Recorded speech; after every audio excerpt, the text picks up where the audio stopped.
hungry. I might as well get something to eat. Maybe a sweet dessert. Let me ask my waiter. And There you are, divorce. Can you give me a sharu saplan, please? no.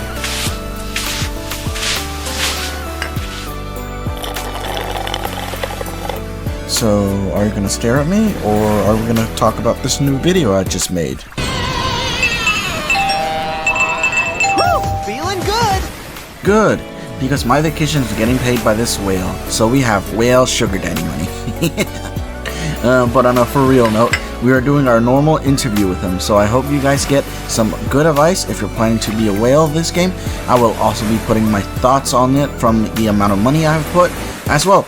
Even if you don't watch the video but put it on the side and listen to it, I'm always thankful for you to be listening in. Full-blown warning, this interview was in production 2.3, so a week before 2.4.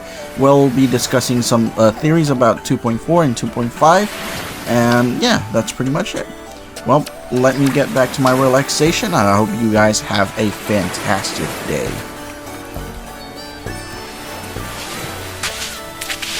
Divorce, where's my dessert?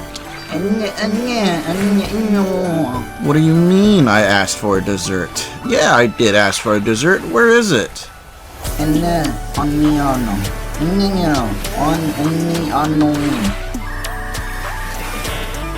You order what? Just put it in this tab, okay?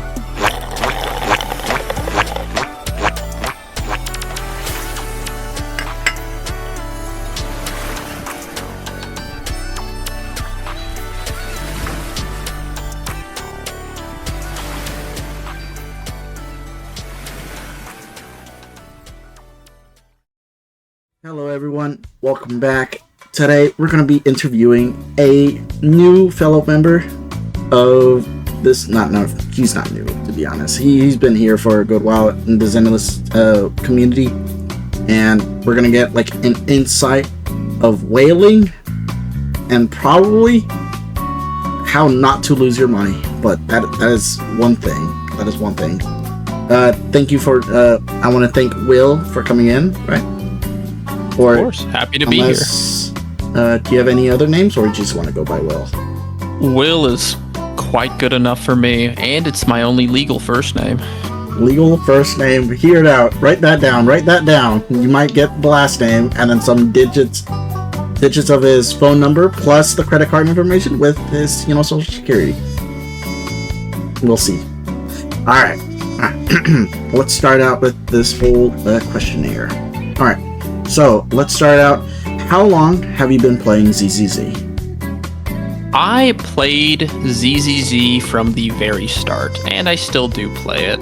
I'll admit, I was at first not super into it beforehand, just because I already played Genshin and Honkai Star Rail, the other Hoyo games, and I didn't know if I was going to want to put enough time and effort in to enjoy another gacha game, but the day it came around, everyone was waiting for it. I saw it was available to download early. I downloaded it, and I've been playing ever since. Alright. What initially drew you to, Zenless? The game into it? What made you want to try it? Admittedly, I did like the other Hoyo games. HSR was the first one I started with. Genshin I got into later and had a bit of fun time catching up on that backlog. And then ZZZ came around. A bit of it was everyone at the time willing to hop on and try it, like many a new gacha game when they come out. And I went for it and surprisingly enjoyed it a decent bit. I liked the art style. I liked how fluid the characters looked. I enjoyed the combat quite a bit because it gave me something that even their other more 3D action games like Honkai Impact 3rd or Genshin couldn't give me in terms of the fluidity of the combat. And I mean, it was just a more novel experience compared to the other gachas I was playing at the time. So that's what made me really stick around with it. That's good to hear. Alright. Alright. So you've been here since 1.0, right?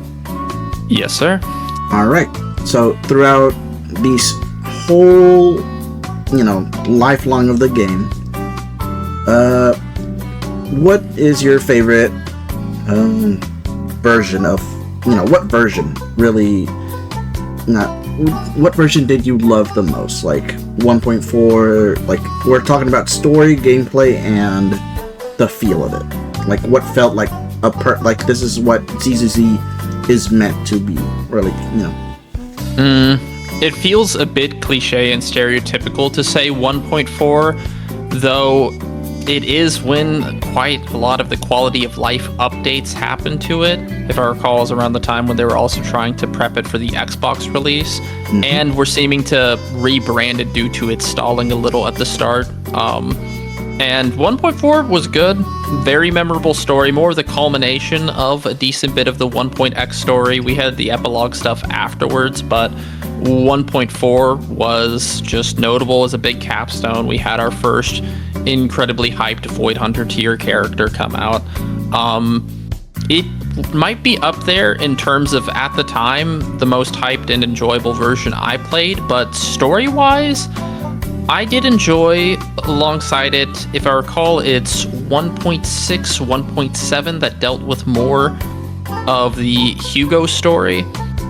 I might be incorrect on the 1.6 mark. Oh, wait, is 1.6, that was 1. Silver 7. Soldier and... Yes, it was 1.7 that we had Hugo, 1.6 was Silver, Yeah.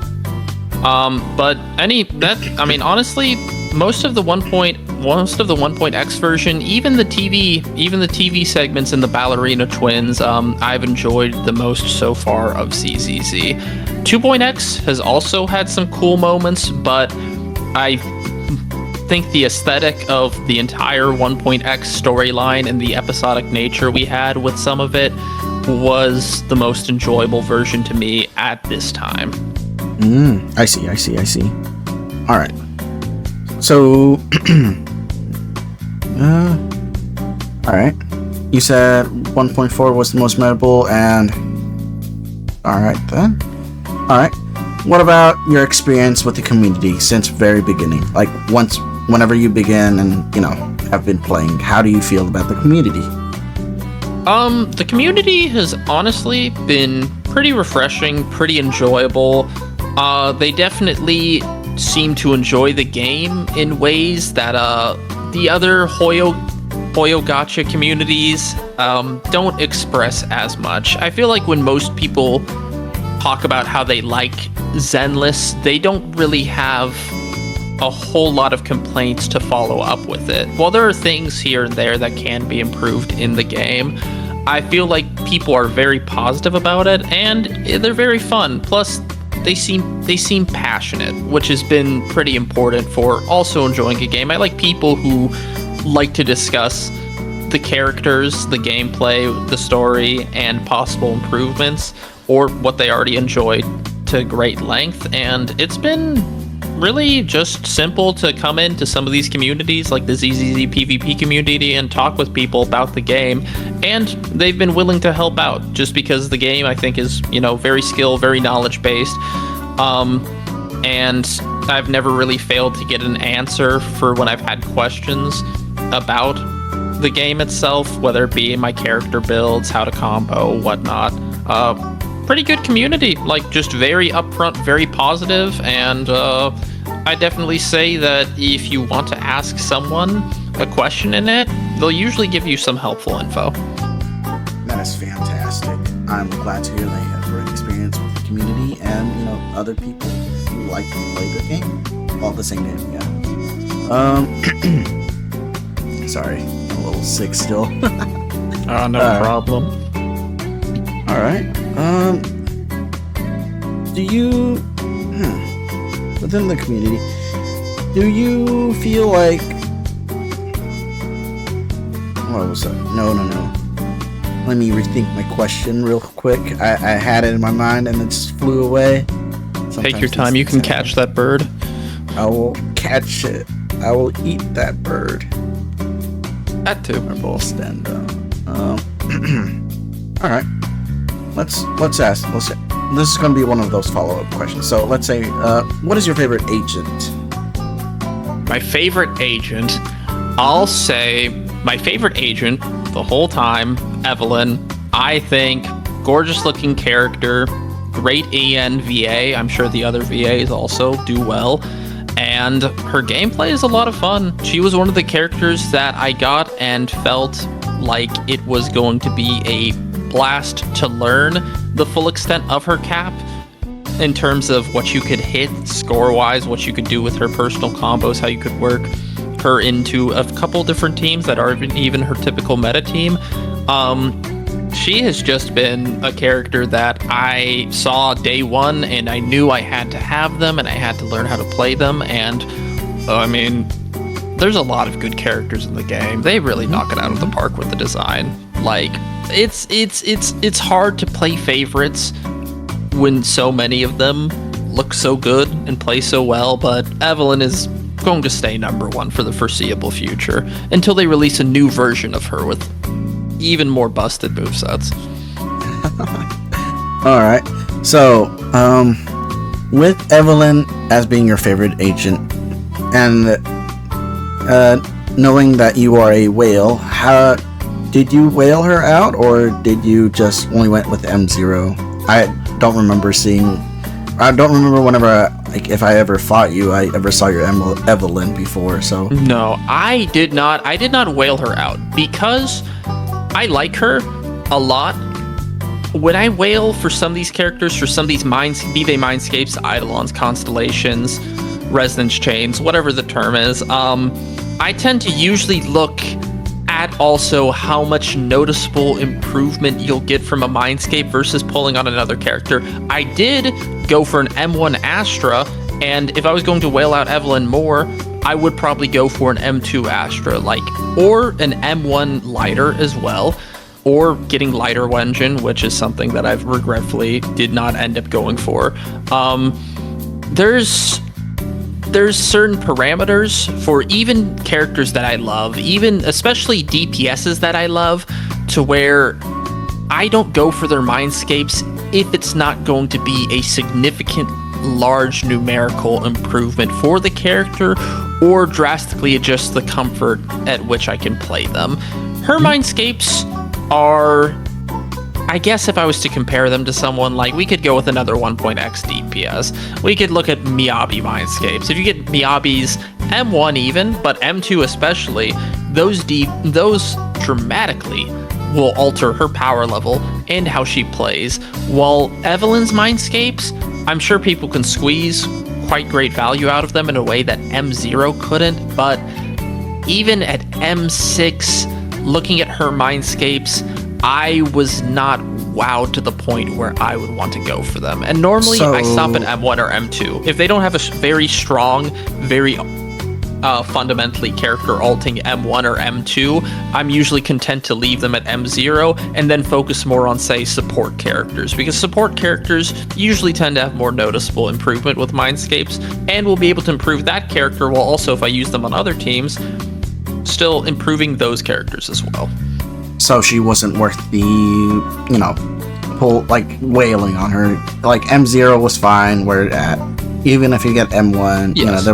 There's a minimal improvement with her. Yes, character. M0 and Wenjin, that was enough for me. And honestly, again, if I was like,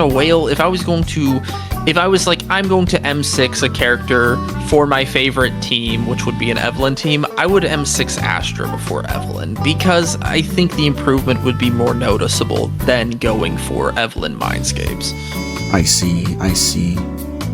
Alright, that gives me a little bit more opener of, like, other people. Well, of me thinking on how to spin on certain characters, because looking at the new fresh batches of characters that are coming out and looking at their Mindscapes, I'm like thinking, you should always go for their M1 or like M2.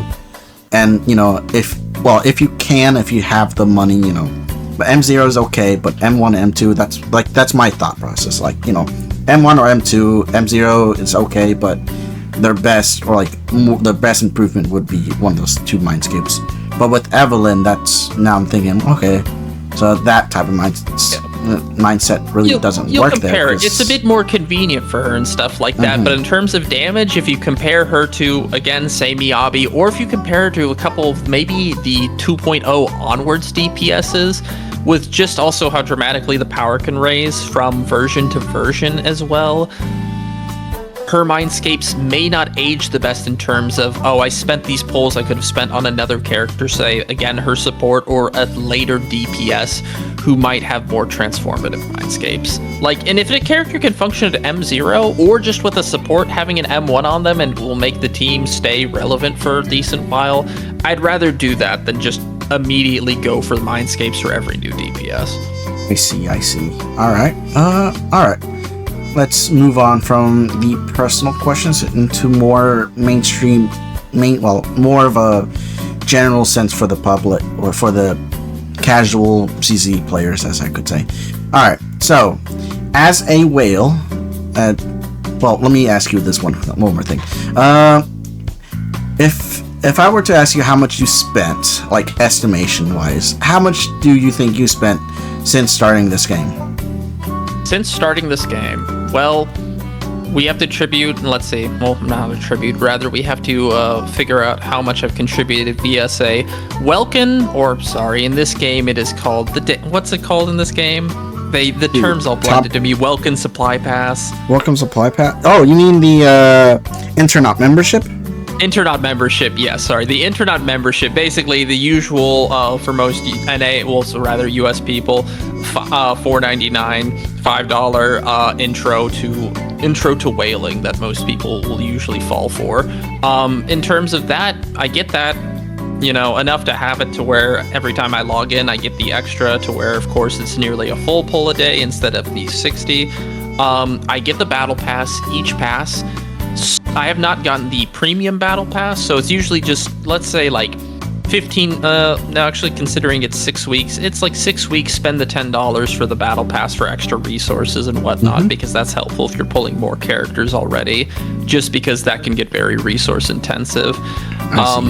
Keep the Internaut fund keep the Internaut supply fully funded, and then spending from the start, I do clear out the max top-ups in the shops before the patch resets, and sometimes I'll buy extra.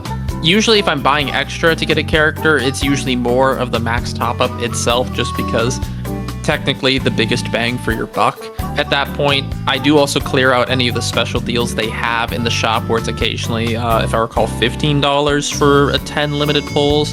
I don't really do the same for standard pulls, just because there's nothing from the standard banner I think that's really worth spending deliberately on.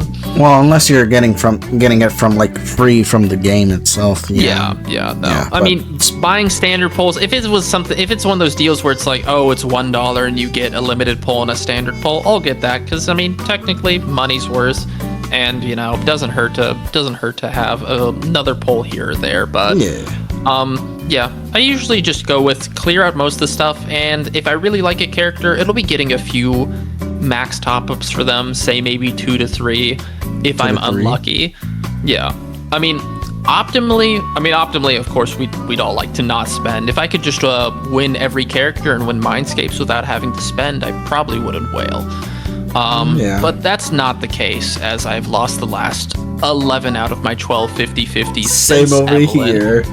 Over here. I'm dying. No, it's the streak of pain never ends, and in return for the company giving us pain, I give them more money. It's probably been, if we're accounting for all of the top-up bonuses, because we haven't hit the second reset for the top-up bonuses yet, but we had the first, it's decently over $1,000 at this point on this game. I wail a bit more in some of the others, though. Mostly HSR, but ZZZ may come up there, especially the next time I lose on Alice.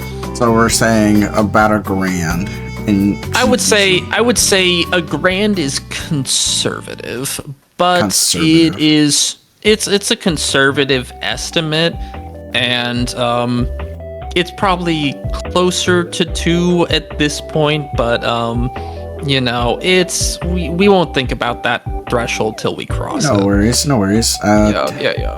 No worries. I think I were to compare me to you, I think I whale you at this point. I'm like, wait, you grant? Because You do. In NZZ, I outwhale you. But anything else besides that, HSR, I don't play any other gachas.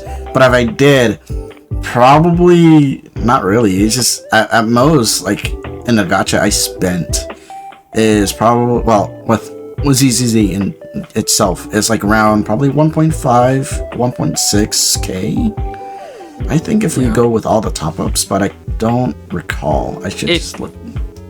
If I was only playing one gacha and it was ZZZ and I had all my HSR funds and Genshin funds from before put into it, it may be closer to 6 or 7k total. Oh lord, yeah, you overkill me if it was just Zenless itself. Yes, but and also Wuwa, but I do play a couple gacha games, so it's mostly just, I like ZZZ, I'll whale on occasion because I do enjoy the characters. It's not the main game I put the most into, but I enjoyed it enough to where I do whale on it, because if I don't like a game or if I'm not actively playing it, then I won't spend on it.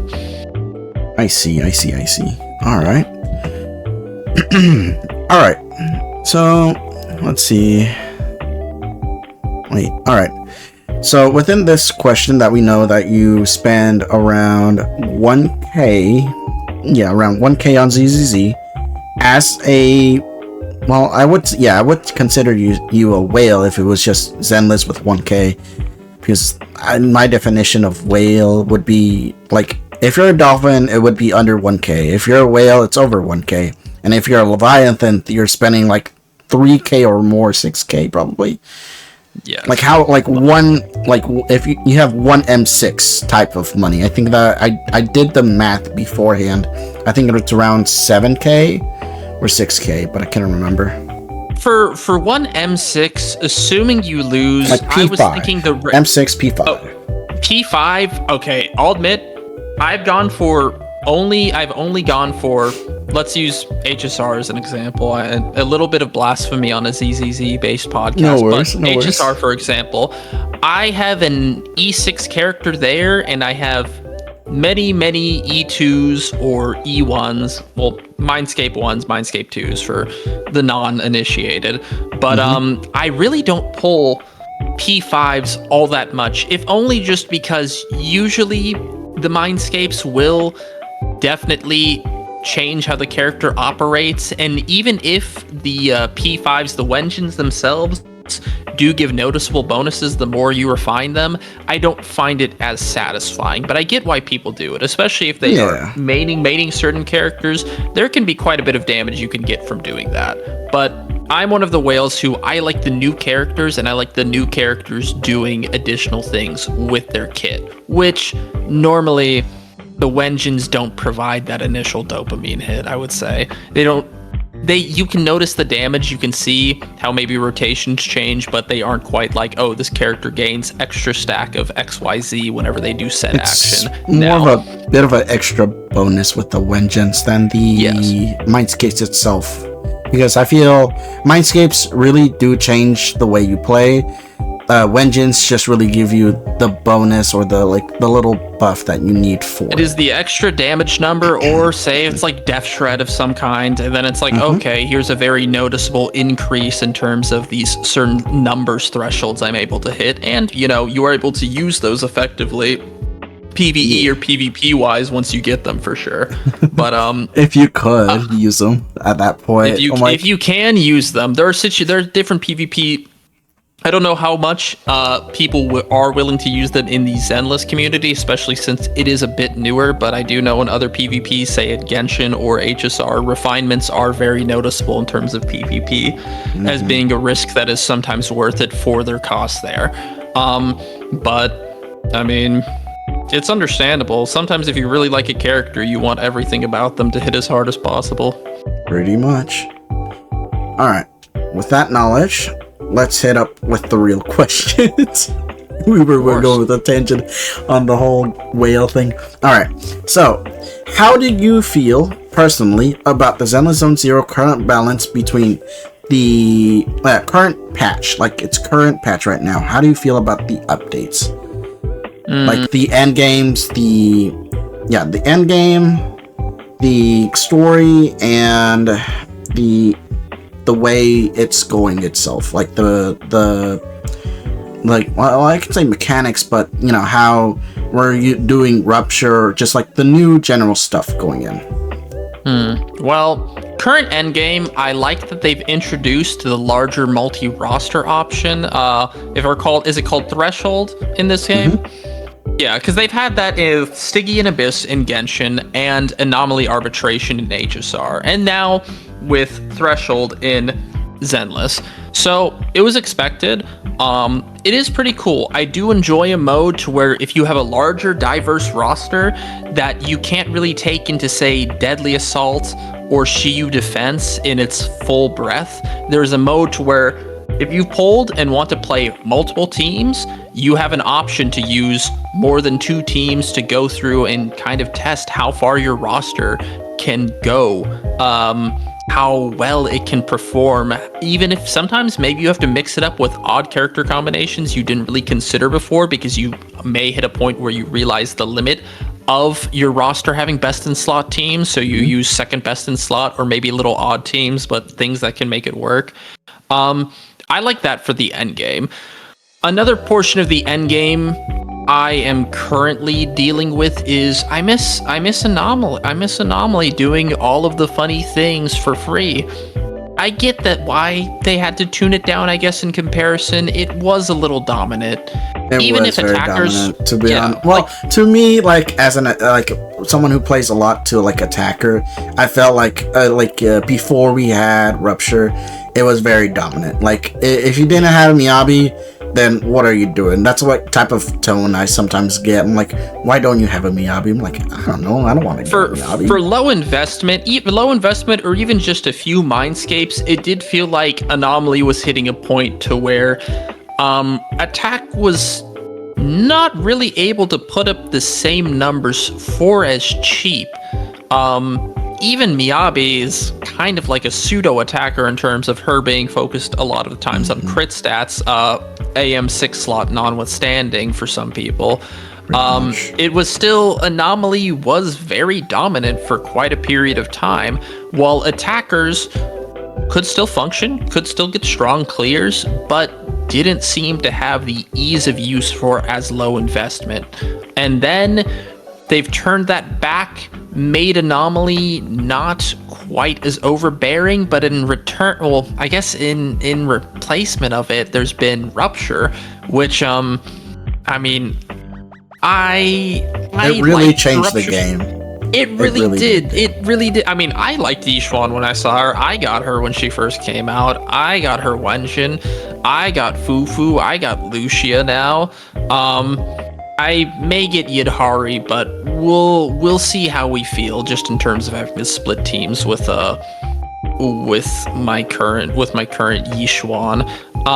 But Rupture, even with Monato as well, I mean, I feel like I'm seeing it put up kind of ridiculous numbers for also low investment, while both Attack and Anomaly, maybe because they aren't getting buffs that chill them as much, but Attack and Anomaly definitely look like they are having a bit more of a struggle in terms of brute forcing several of the new enemies versus Rupture, which Rupture being tailor-made for them, it's kind of noticeable. I mean, I guess we could look at Hunter and Miasma Priest as some of the examples to where Rupture is able to just kind of walk into those bosses walk into both of those bosses and deal with them with relatively low investment without very how should I say, like, strong gameplay needed to get decently high scores, while if you try to take some attackers or Anomaly on them, it's noticeable the struggle, at least in the DA clears I've seen.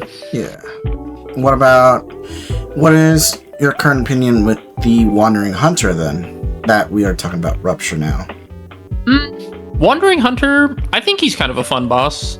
I do enjoy his little, I do enjoy having to find the little real mini Lucia and then parry him, all that stuff. I know that's one small part of him. He's kind of fun, but he does feel a bit tanky without being significantly different from some other bosses, besides the fact that it's kind of labeled with the advertisement, please pull a Rupture character so you score higher on him consistently. Pretty much. Like, Yeah. Rupture's only type thing.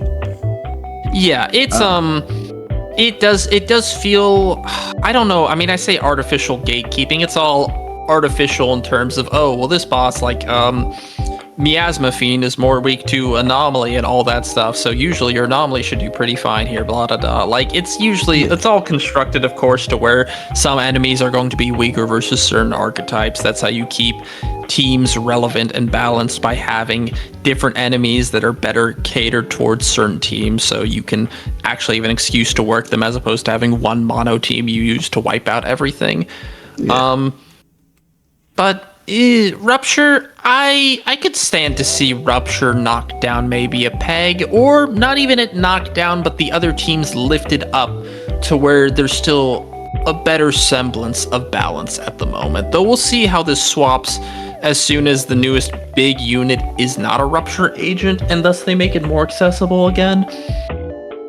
Feel like But Oh, continue. My bad. I thought you were finished. No problem. Yeah, no problem. I figured there was still, I had to answer. We focused so No, much no, on no. the end game as opposed to also the story as well. The story is cover pretty in a second. pretty great. We haven't. It's really much more filler. That's why I couldn't remember as much more. But do you feel it's filler, or do you feel it's still an integral part of, the general overall story of 2.0?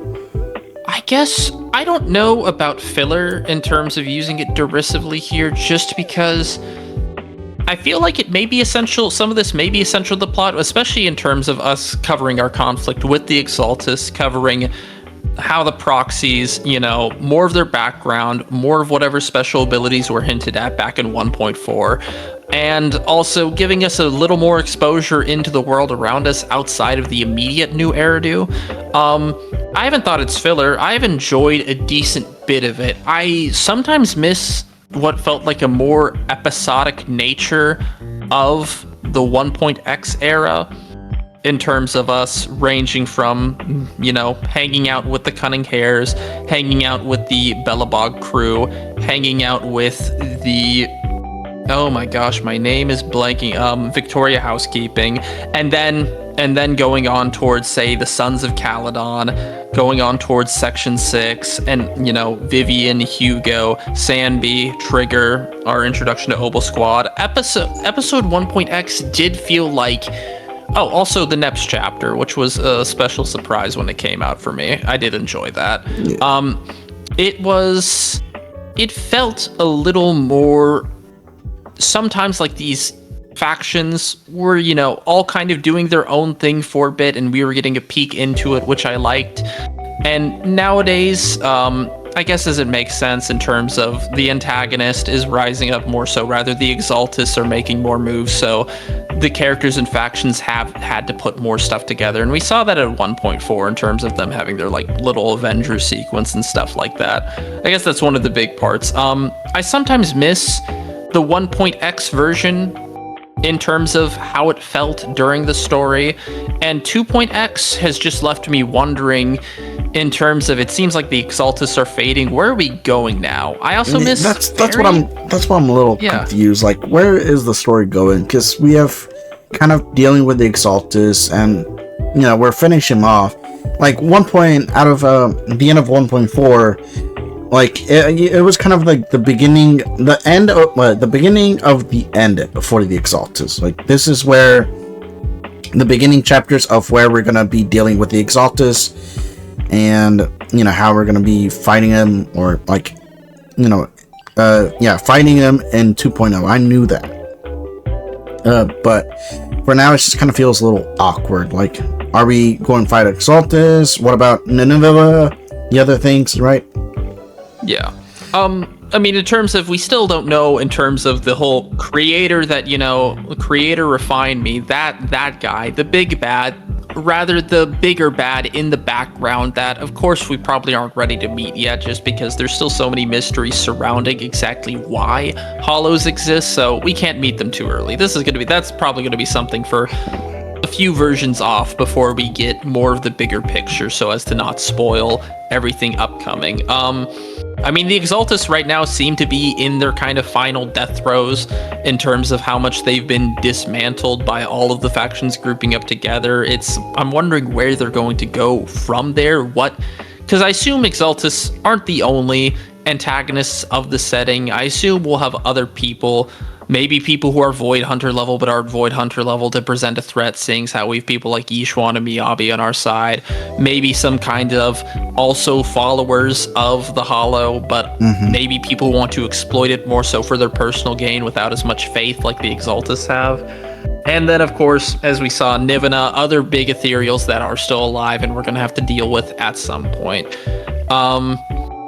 It is also, I'm just left wondering in terms of the Great 4 AI plot. As we know, with Fairy being one of, I think it's the Grade 4, there may be a Grade 5, I'm misremembering. But we have that whole, the 4. Yeah, we have those from the beginning, and admittedly, Fairy's been a little neglected this version, probably because we've segged off a little from the TV sections, and we've been out of our main new Eridu hub as the proxies for a while. But that thing, it's just left me wondering. They probably haven't, I assume they haven't abandoned it, but I assume we're gonna go back, address that at some point, maybe meet some of them. It just might feel a little awkward after nearly a whole version where Fairy, who was pretty integral in the first, in the first series of the patches for ZZZ, has taken a really, really large background role currently.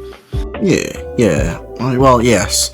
I think I did hear, we did see that for the 2.4 trailer, that Fairy's gonna be a little bit more integral into the story, I think, or for it, or a 2.5, I couldn't remember where the devs were talking about, going back and using old characters, or just, or reuniting. Oh yeah, it's the 2.5 should be the upcoming one, yeah. Yeah, so hopefully, that kind of 2.4 kind of flushes over, smooths it over, a smooth transition to that, than just oh, here's Fairy again, that type of thing.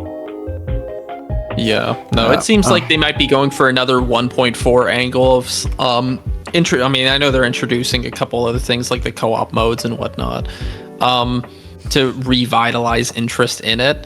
Rather revitalize, I think, people's interest in the story. I don't think it's declining. I do think it's just, as another new big version is approaching, say the 3.x and whatnot coming up in the future, you're going to need to rework the game a little with so much competition. Yeah. All right. Well, with the story out of the way, that we will probably be getting more info probably after 2.4 comes out. Let's go to Hoyo itself. What are your opinions about Hoyo? Company itself.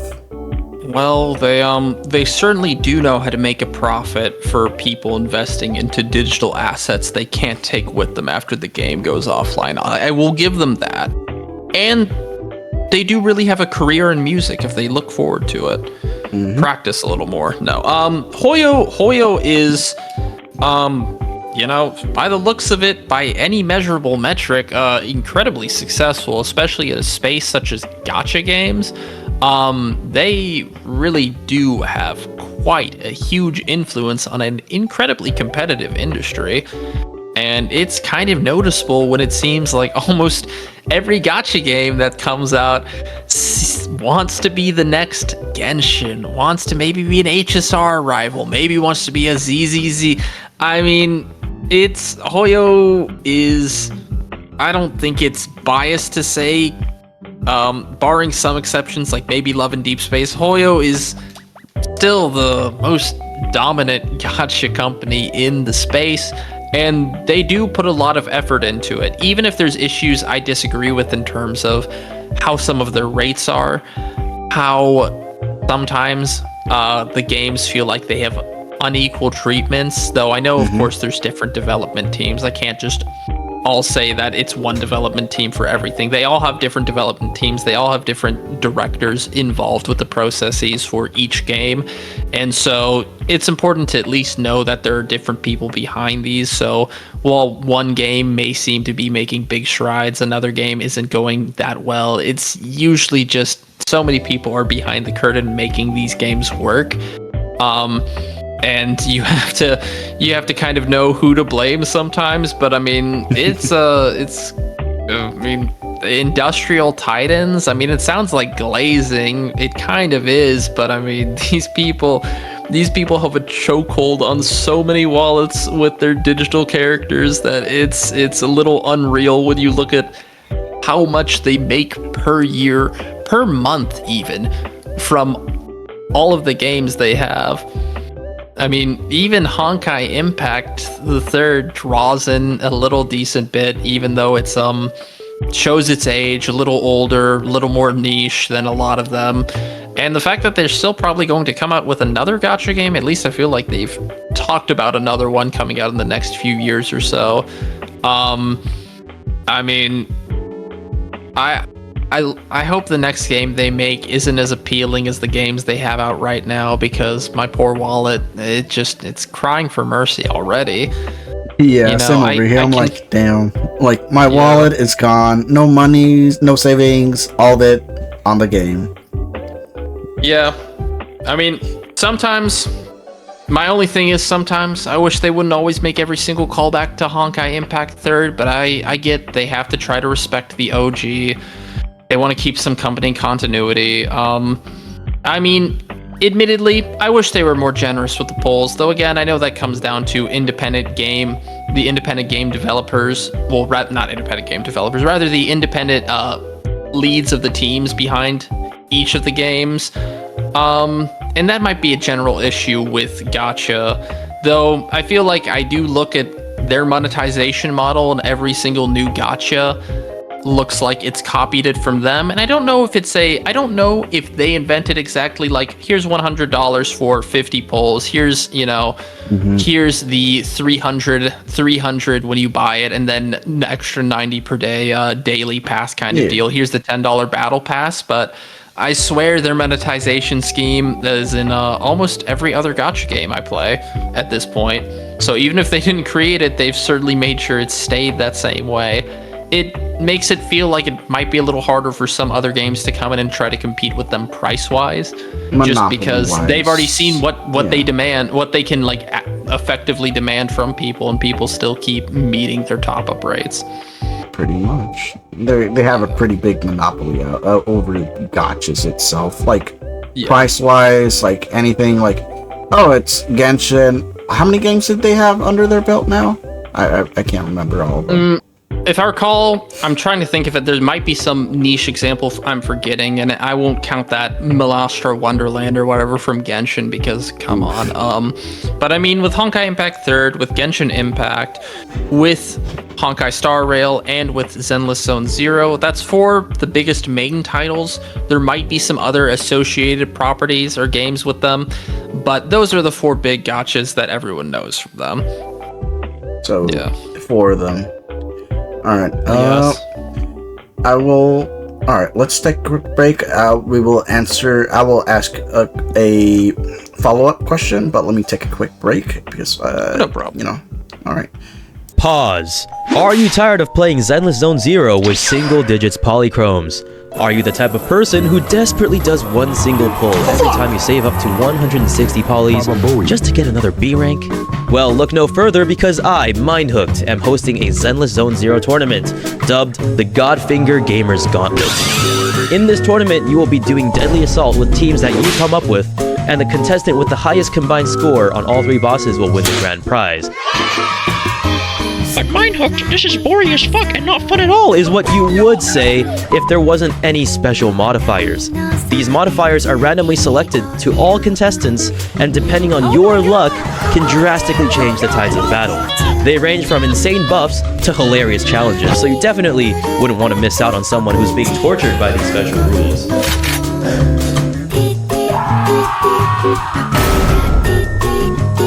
So, what are you waiting for? If you're looking for some goofy Zenless Zone Zero fun with the chance to win a monthly pass, join my Discord server link down below to sign up for these recurring Godfinger Gamer gauntlets. See you on the battlefield, proxies.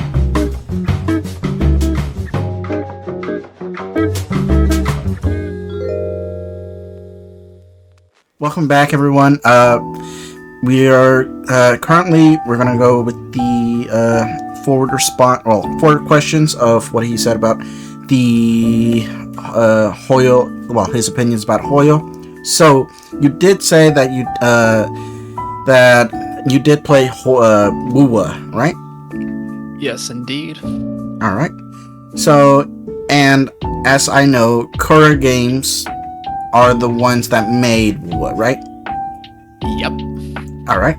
So comparing Kura Games and Hoyo itself, who do you feel like this is a copy and paste company?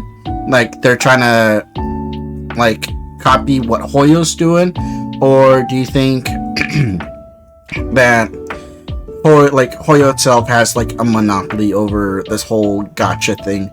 And even if they tried, like, do you feel like these are similar companies or very different companies comparing to their selling of their product? The selling of their product. Well, monetization-wise, I know not how Kuro Games' other notable property, Punishing Gray Raven, if they have the same monetization scheme. Monetization-wise, in terms of most of the pull currency, it is pretty much a one-to-one copy.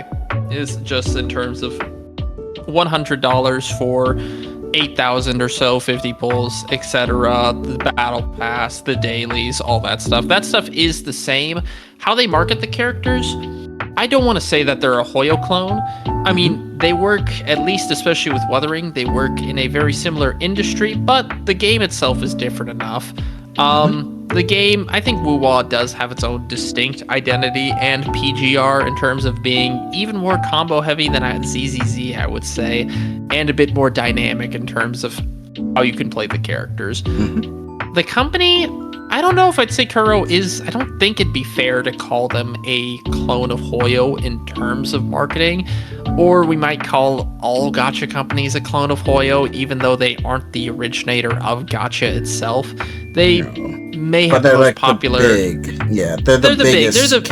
They're the biggest dog in terms of if you combine all their games together for profit. Well, Love and Deep Space is also up there, and sometimes is the most profitable per month. But Hoyo altogether is the most profitable gacha company at the moment, from what it seems. Yeah. And Kuro's a bit more smaller, a bit more niche. The marketing of it, I don't know if I'd say it's fair to say that they're a copy of Hoyo. I think they follow some of the same trends, but the company itself, I almost feel like I don't know enough about them to say that they are. I don't know if I would just say, oh, it's another Chinese gacha company. That doesn't feel fair to lump it in there. I think the game feels different enough to where it doesn't feel like it's just the same copy of Hoyo stuff. I think they definitely follow some different story writing beats than Hoyo.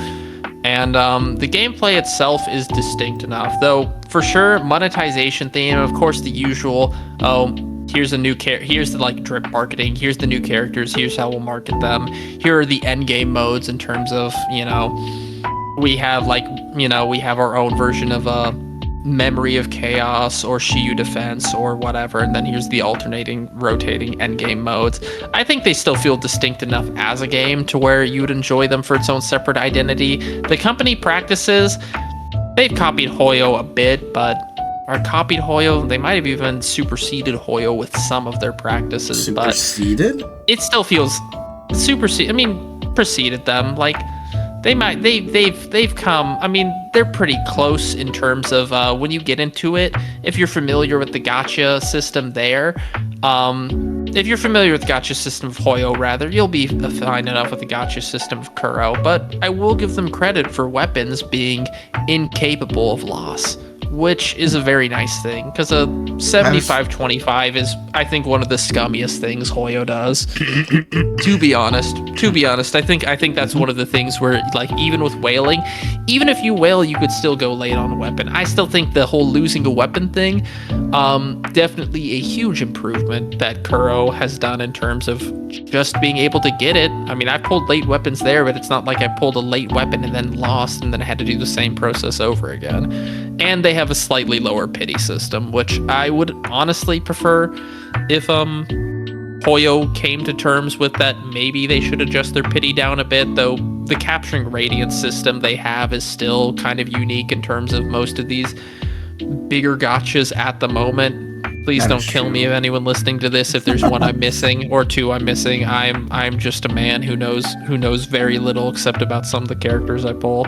But I still think they feel distinct enough. They're definitely similar, though. They're in the same ballpark. They're competing in the same industry, and some of the ways they market these characters just works. So if it isn't broke and keeps getting people to spend on it, why fix it in some ways? That's very true. Why, if it's not broken and it's bringing you money, why, change it at all? All right.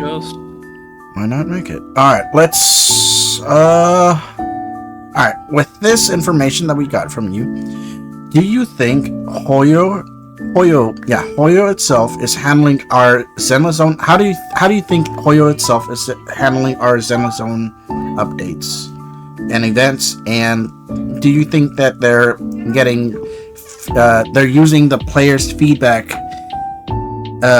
Well, do you think they're using any of the players' feedback at all?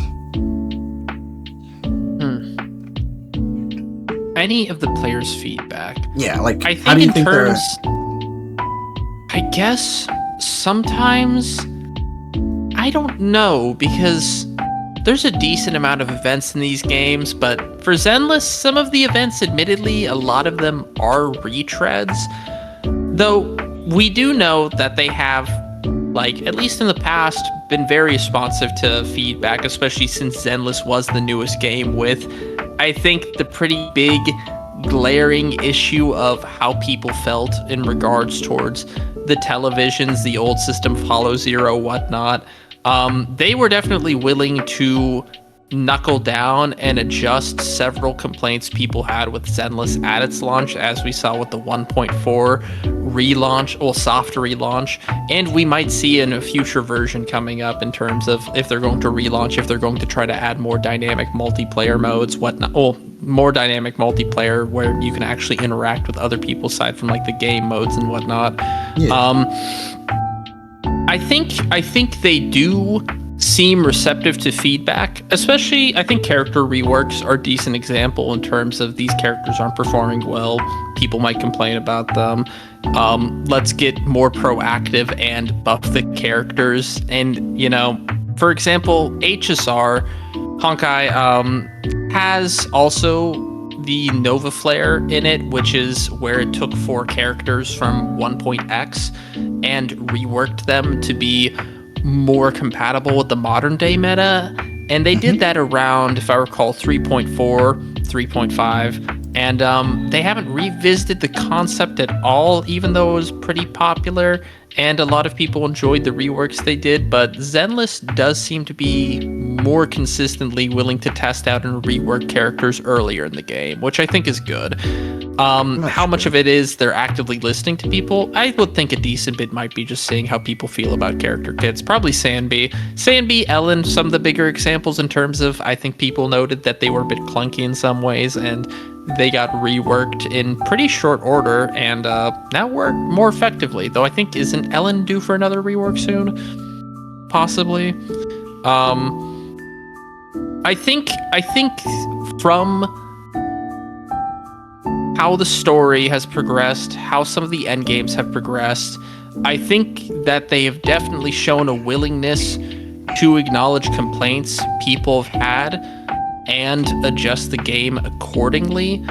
In terms of event variety and whatnot, I don't know if they listen as much. A lot of them do sometimes feel like rehashes. Like, here's another photo event with a little special modifier. Here's another one of the Bang Boo TFT events. Sometimes they do feel a bit filler, and if people are talking about how the events aren't very engaging, I could see why. But I don't think the events are too bad. I think they're fine, and some of them have been pretty fun. The rhythm ones have been pretty fun. It seems like they do still try to make them at least something for us to do in the middle of patches, and more Hollow Zero content occasionally. I don't know how much they are listening to a dramatic rework, but I feel like they still might be more willing to than, say, Genshin or HSR, if only because they're the newest property of the bunch, and they are the smallest grossing of the bunch. So I think they operate far more on the approval of the audience than the other games in comparison, who are proven successes or proven long-term, very large financial successes that don't really have to adjust for as much of the player base. Yeah. Well, yeah, I can see that. Well, keeping with the criticism with Hoyo itself on how they update their games and everything, do you feel that there are any systems or anything? Do you feel like there's anything underdeveloped, like since 1.0? Anything underdeveloped? Like in it could terms be of improved on. Like, yeah. Since 1.0, anything that's been underdeveloped. I mean, I have some tiny nitpicks. I mean, I would say underdeveloped could possibly be the relic system. I think I would prefer if we had any kind of substat changers, re-rolling devices like they have in terms of the other games, like the feathers in Genshin or the re-rolling die in HSR. It would be nice. Or self-model, or basically if we could use more of the this game's version of self-modeling resins, the what are they, orientation devices? I'm trying to remember, but the ones where you can select, say, the main stat that you want for a relic. I wish we had substat selectors as well. Substat selectors and re-rollers are a big thing, definitely. Well, I think the relics in this game are nice just because you don't have to worry about variable rolls on things like crit rate, crit damage. You're going to get it every time. I would still actually like a chance to save some relics that I think have pretty good rolls that are 4-liners with, say, double crit. I would like to do that. I think it's a bit odd that they don't have that yet, considering that both Genshin and HSR have had that for a bit, and there's an opportunity to. I mean, this might sound like a very niche nitpick, but it would be definitely nice just in terms of being able to refine builds for some characters if we could do that. And like a more general nitpick, or rather larger nitpick I have, underdeveloped. Sometimes I do wish we had more time with some of the characters after the patches that they were out in, more times, more events that were focused on them getting together to meet each other outside of things. I like when the characters from different settings are able to interact with each other in some of these events, and I feel like I don't see that as much in ZZZ yet. Or if they do interact with each other in the story quest, it'll be for a little bit. I'd like some more stuff like that. But other than that, it hasn't felt like anything is super underdeveloped unless we're talking about a full alternating endgame mode with, say, Shiyu, where we have Deadly Assault, but I'm talking about another mode, maybe a horde wave killing mode, stuff like that, like they have with the other games. Another endgame mode that alternates with Shiyu for the full amount of polychrome, but gives us a little more variety of the endgame would be nice. Yeah. But other than that, I mean, I haven't felt anything particularly as an issue besides those things I brought up. Going to that end game part, I do feel like that they should have added something like new, like a better, well, not better, but Shield defense really works well with, like, as a time trial. DA really works well with as a high score. As a high score endgame. But I do feel like going with, like, hordes fighting off hordes of enemies, I feel like there should be like one for like survivability, like high score. We got high scores, time trials, and then one for survivability. Because I was trying to say more of like trying to move this conversation to endgame, but now I'm kind of moving it a bit towards defense. But I kind of want to leave the defense questions on later. So let's move on from that. From this, okay. Let's say this.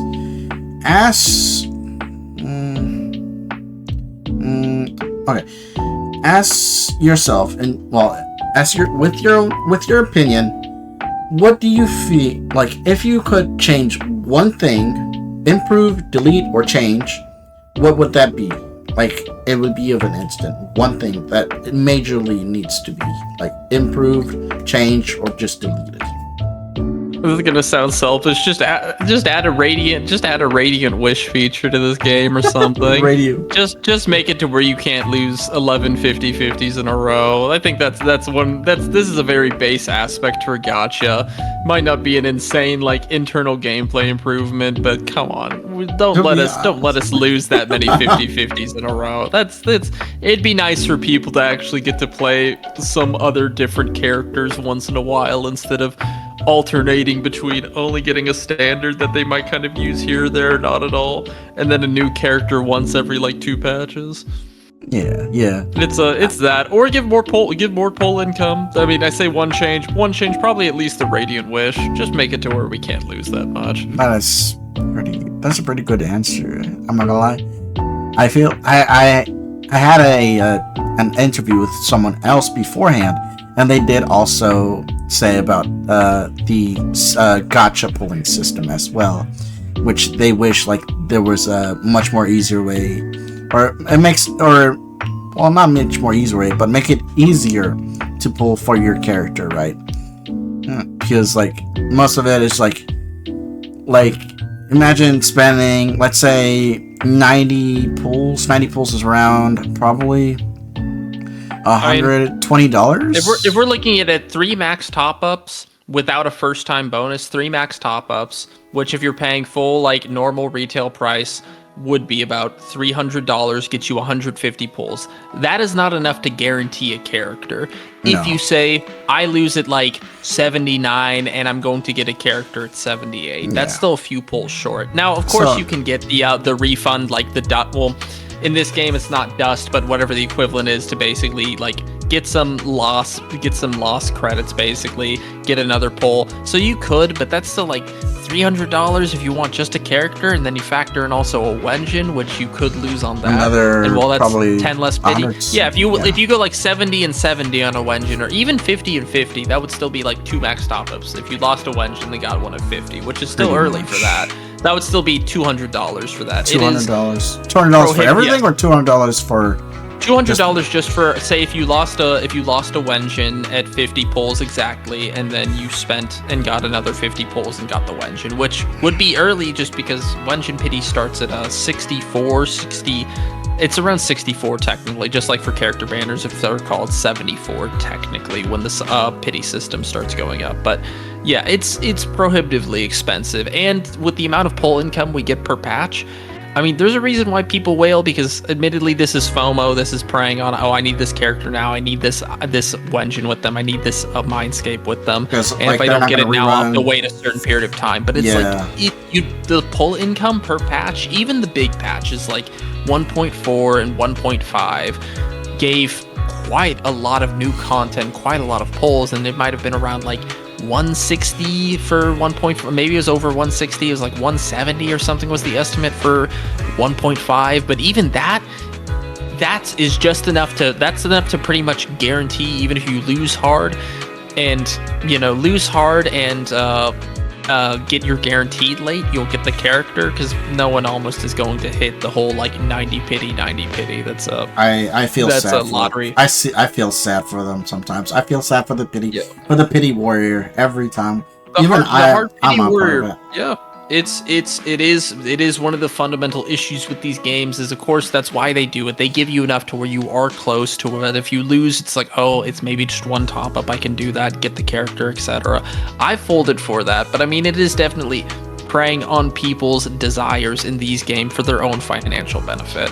Pretty much. And if you can't afford it, and if it's your hobby, I can't fault you for it. I spend on these. It's my primary hobby. It's what I enjoy. It's what I like. But they do try to coax you into it by making a very harsh and unforgiving pity system, and it kind of sucks because it's a really cool game that is wrapped up in a huge amount of monetization. I've heard so many times from people that, oh, this game looks cool. Oh, it's a gacha. I don't want to touch it because, I mean, it's behind a money paywall sink. at that point. It's behind a casino. paywall. Yeah, it's behind a paywall, and it's it makes it really hard to build a lot of these characters, a lot of these teams. They make it hard in terms of tying a lot of stuff for what they can do to their engines and sometimes to their mindscapes, and you can still make do without. But you'll see the performance of your characters versus other people's characters with just slightly more money in them, and it's meant to create a desire for you to spend on these, and they don't give you enough to really even confidently get one character and their engine together per patch. I mean, if pull income was a bit like, I think it's a valid complaint for some people. They want to enjoy these games, but if you lose,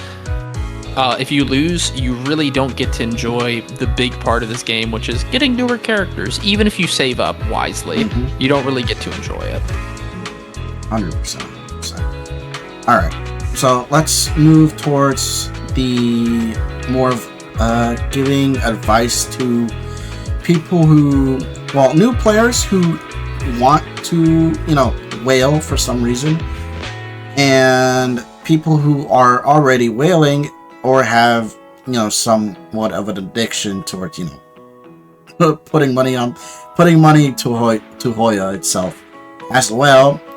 We will also get into not controversies, not like YouTuber controversies, like YouTubers themselves, but like more controversies of classes, classes of self, and the balance of like people talking about 2.5 in general. All right, so let's go first with the what did I say about advice. Let's do the advice first. All right, so if a new player that just came in right now and is planning to whale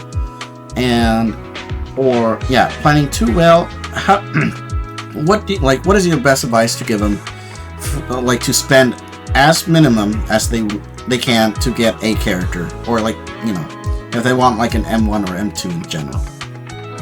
I mean, my first advice might be don't whale. You'll probably enjoy it more, but assuming they've budgeted for this, they have the discretionary income, they can afford this, it's not putting anything else in their life at risk or harm by spending. Assuming all those factors are met and they can responsibly spend money on this without it hurting anything else. New advice, I mean, I don't know, sometimes a lot of it's just try the characters without a bunch of mindscapes, unless you really like them. If you really like the character, go for it. If you've been saving for it, like, oh, I saw this character's art, I really wanted to save, I really like them, yeah. If you're whaling, I don't know if I would just whale on everything, and sometimes it's definitely look up to see what you would be whaling for in terms of how, say, the character would perform, how it would maybe improve their team options, what are like the key benchmarks for mindscapes and stuff like that. This is, of course, assuming budget's a concern. For some people, budget is not a concern, and they might just be able to afford getting M6, W5 of every single character, and it makes no financial impact on them, in which case I don't really have much advice for them. I mean, aside from if they enjoy it, they can do that, and since it won't literally make a material impact for them, they can. But for people who can't spend on an unlimited budget on a gacha game, it's definitely see if you're getting your money's worth in terms of, will I like this investment of a character I go for? And will it maybe be like later on it was an opportunity cost for later character, or later character, Wenjin, whatever, that I could have gone for instead. I mean, I think it is all about budgeting. I spend on mindscapes that I again feel like adjust the gameplay or help me reach like a new damage threshold in a way that I couldn't before, even if I had like, say if I like, oh, I want to run this DPS with like teammates who are, you know, like 4 stars or something, still have them do strong clears. That's more of a PvP focus is what helps motivate my whaling. Even in PvE though, it's sometimes nice to just like, I have this character, they can work with a couple different team options. They can do just really, really strong clears in ways that no unlike Mindscaped character could. And if you like them, yeah, then go for it. If you think it'll adjust their gameplay enough to where you like it, you can just try whaling. You can whale here or there. The only big thing I'd recommend is just, do you feel like you'll get your money's worth? Do you know exactly what you're whaling for in terms of like, what does this character's mindscape do? What does this character, how will this character's engine like improve my game? Well, rather, you know, adjust how I play the character. Will it improve their gameplay in a certain way, etc.? And also, if you can, see if you can save a bit of money on it. There are official retailers who do sell top-ups for a cheaper price. Loot bar is usually one of the go-to. You can save money on them, so if you're gonna top up, yeah, like that's one thing. But I mean, in general, just make sure if you're going to spend money on it and you have the extra money to burn, just I hope you would look at it and know what it does and see that, you know, you're making a decision to invest more in a certain character and you think it'll be an improvement of what you enjoy on that character, as opposed to, this character's new, I guess I'll just get mindscapes for them because I heard this is really strong. Just know what you're getting into when you're investing in them, and see if it'll actually be something that is fun to play for you. Do you personally feel that the amount of money you put into this game, do you feel like you got an investment return? Like, not like saying like, oh, you got, like, you know, you're getting your money. Like, do you feel like you got your money's worth? Like, you know, putting as much money's worth, depending. Sometimes I do. I mean, I've gotten in ZZZ, I've gotten a few things like M2 Yuzuha for sure. I love using that character. I love her, you know, just being able to make my anomaly teams do funny damage. I just like the slight adjustments to her gameplay, like, oh, here's the chain attack every time I do an EX skill or ultimate or whatnot. It's fun. It's made it to where I can just throw her on some teams where maybe she normally wouldn't fit. I also like M2 Jane is one I also like, which I do enjoy. That one's more of a bigger number mindscape, but I thought it was pretty fun, and it's helped a bit of synergy with like her and Alice. Like, yeah, or Astra as well as a mindscape I enjoy, just because extra damage, and I can throw on a couple of other comps and, you know, see a noticeable uptick compared to people playing like M0. I've enjoyed the things I've gotten so far, and there's still some mindscapes I want to get, like M2 Alice, probably M2 Yishuan at some point, and we'll see for some of the future characters. I'm sure, like what's her name? Yishuang. I'm so bad with her name. She's the new Fox girl, basically the Miyabi 2.0. I'm sure, considering she's a 2.x hype DPS, she'll probably have some disgusting mindscapes that you'll look at and be like, oh, this really does adjust her from sickeningly good to ungodly broken. Like, there's definitely mindscapes that I've enjoyed so far, and also engines as well, in terms of making some characters smoother. And I'm sure there'll be more that I enjoy in terms of making these characters hit funnier numbers than before. All right. Yeah. All right. Okay. So, well, this is pretty good. I'm not gonna lie. That's pretty good advice for people who, well, yeah, good advice and good, you know, personal experience, like knowing how do you feel about like whaling and that type of thing. So yeah, let's get into. I think you have to have a bit of, you have to really enjoy it. I think you can occasionally just get into it because you think you need this mindscape without actually wanting, or you think you need the bigger number without actually really wanting it. And I think that's how you end up with, oh, I got this character that I don't really enjoy, but I thought I needed them because they were meta or whatever. It's, yeah, never wail for a need, always wail for a want. That's always. Yeah. All right, let's get into the little bit more controversial topics what the community may consider controversial.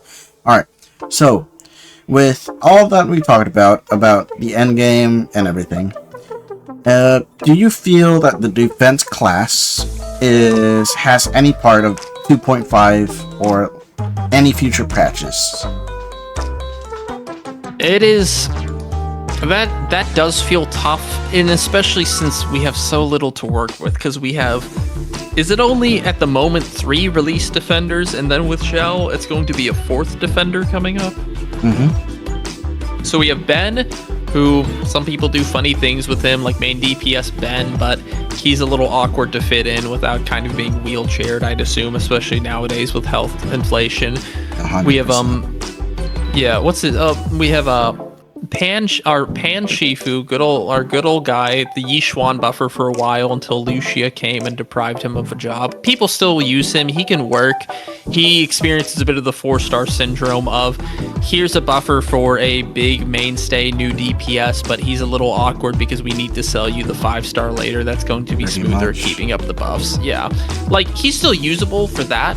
People can still do strong content clears with him. He's definitely more awkward, and it's definitely his whole thing is to, as we say, be replaced by Lucia in terms of 100%. here's the best in here's the best in slot. Not that he's not usable. He still seems to be used. I mean, by all appearances, he still seems to be usable with people. Just he's not as easy to use or smooth, which I understand for a lot of people.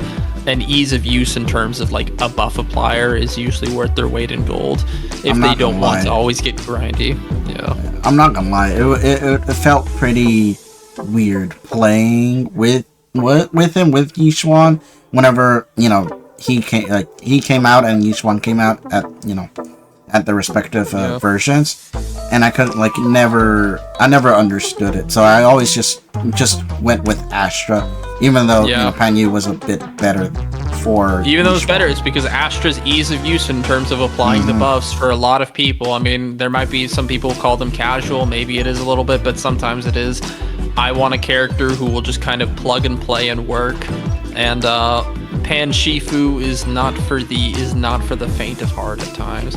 Yes. And then we have, Caesar. before Pan Shifu, we had Caesar. Yeah, who, when Caesar came out, I was impressed at the time, especially just because we didn't have a limited support yet, because Caesar was 1.3, if I recall, Sons of Caledon for that patch.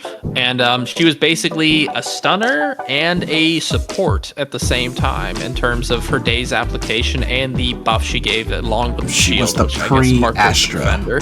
Yeah, the pre-Astra, it was like 1,000% attack. It was like not 1,000%, 1,000 attack buff. It's a pretty strong day's application. The parry ability, which especially at the time, it's like, okay, I can, you know, before we had characters with infinite iframes as much, Miyabi. The shield, the parry ability, a lot of cool stuff. She definitely seemed like, okay, they're kind of coming out swinging with defense. I didn't really know what to expect because all we had was Ben bigger versus all the other characters having more in their archetypes when the game came out. And Caesar, is it safe to say that she fell off a bit in terms of once we got actual 5-star supports and we looked at, heck, also once we kept using Nicole as well, we looked at her buffs versus their buffs. I'm not gonna lie, she did fell off so hard. I don't know which one, who fell off harder at this point, because like looking back, Astra, how long have we had Astra for? We've had Astra's 1.5, yes, right after the 1.4 Miyabi 1.4. version. Yeah. How long was that? 8 months? 6 months? 8 months? 9 months? It might be closer to 8 months at this point. I feel like it's 8 coming months up now, closer to right? it. And Yeah, she's it's coming still up. powering through it, right? She is still top dog support. Yep. Like Astra's come through. Our other limited supports are Yuzuha, who makes Anomaly. Like, especially now, it's a Like, lot of the top Yuzuha performing is the Anomaly Astra teams for without Anomaly. Mindscapes are Yuzuha, and then Lucia as well. So these Far are the 3 Rupture. supports we have. Yeah, the three supports for the 3 big archetypes at the moment. And then we have Caesar, and Caesar kind of pales in comparison. Like, I'm sure people can use her. You could still use her to probably 20k. You could use her to clear Shiyu. Her buffs are just not competitive with theirs. No. And it's kind of in a weird spot because she's not as... It's the issue of jack of all trades, master of none. But in this case, it isn't sometimes better than a master of one because, I mean, like... Caesar has pretty okay buffs, but they're all kind of spread out, and at this point the roster options have went far enough to where, or diversified enough to where you can actually kind of have multiple best in slots, and she's left with nowhere that really says, I want Caesar. Like, it does. Is there anywhere that says I want Caesar the most? No, Probably not. So right now it's like, what does the next limited 5-star defender do to show that they can be worthy of a team slot that might be otherwise filled with one of the various support options we have, which is up to Zhao. And since we don't know her kit at the moment, it's kind of the big question of what is she going to do to make it to where here's a limited defender, they are best in slot member of a team, using some other support or something here is a DPS loss. There's a reason you should pull this character. What will she do for the team to enable them while still technically not being a support? Because it's like defender, it's like okay, are they going to still be like stunner support hybrids? Is she going to be a defender that also emphasizes anomaly or something, or rupture? Like what kind of buffs will she give to existing teams to warrant a team slot over other competitive options is the question for how much is her value going to be. Yeah, at that and if point, she also gives like stun resistance, does she give more shields? Is she going to basically be bigger numbers than before to show? Because with how support's going, someone like Caesar coming out again won't help. It's going to need to be someone more competitive. What's she going to do to stand out and not just be basically a relabeled support? Yeah, pretty much. And like at this point, defense is very muddied through the water. Like you can't. It's not really defense anymore because the whole gameplay setup of Zenless, for right now of its end game, is not of how much you can survive, more of can you deal how much of a high score you can get and how fast you can kill. Because and defense really doesn't do anything. Because like Panda, if I recall, does he have a decent days application? He has like a strong buff, as we discussed. He has a decent days application. He has the healing feature, which I know is good for some people, but in more competitive formats, it seems like that's almost a DPS loss to use his ultimate itself, or burst, whatever the term may be at this time. It seems like it's still, at least Pan showed, it looked like they were still kind of he does a bit of days, he does a pretty strong buff that's more competitive with some of the support options, and he also has a sustain, I guess, with his heal. So I'm wondering if they're going to follow that trend with Zhao to differentiate. Like, are they just going to be an all-rounder? I wonder if they're going to be relegated to, Zhao's just going to be relegated to, she's good, she's strong, she makes it more comfy, but for like the quickest clear, she's not going to be that person. But which doesn't always matter, because if someone clears like 20 seconds faster, but their clear's very comfortable and fine and they enjoy it, like for the vast majority of players, they just want to have a team that'll clear the end game. Well, vast majority probably don't touch end game a super huge amount, but for a lot of players, they still want to be able to clear like harder content and not feel like they're struggling. So even if she isn't the strongest in terms of clear time, if she makes the experience more comfortable, which I think is what Defender might be centered on, maybe that's good enough. If she just gives strong enough buffs to be competitive while also giving a level of comfort the other support options that she's competing with don't provide, or other stunners she could be competing with, because again, we don't know what she'll specialize in within her kit. Maybe that's enough. But Defender at the moment doesn't feel like it's there for any really hyper optimized clears compared to its competitors, and so it really again depends on what this unit will provide. I wouldn't say it's a class that needs to go, but it's a class that might just need to be expanded more upon at this point, just because we have so little to work with. Yeah. I did, as I was going through my day, I was going through YouTube, and I did see a certain video about why defending the defense class, why it should be there. And one of their main points, as I could remember, was to make it easier for more of the casual player. You know, for the people who aren't very try-hard or very experts to the game, you know, makes it easy for them not to, you know, die all over again. Then, you know, because I understand not a lot of people have time to perfect or, you know, play the game a lot to, you know, gain skill, like, you know, strong skills. But, you know, I can see the value of defense for that reason, right?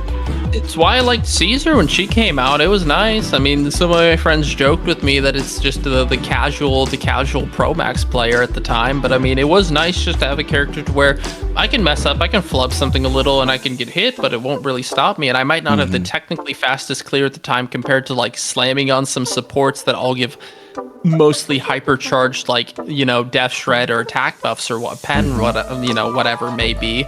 But I can just play her, I can have a comfortable clear with reasonably strong buffs. Like, I mean, that's usually kind of fine enough for me. I can see that. I mean, it could just be, here's a character that, because the vast majority of people who play this will probably be playing more casually and stuff like that. Like, if people want to invest time and learn every single, like, sick combo, that's cool.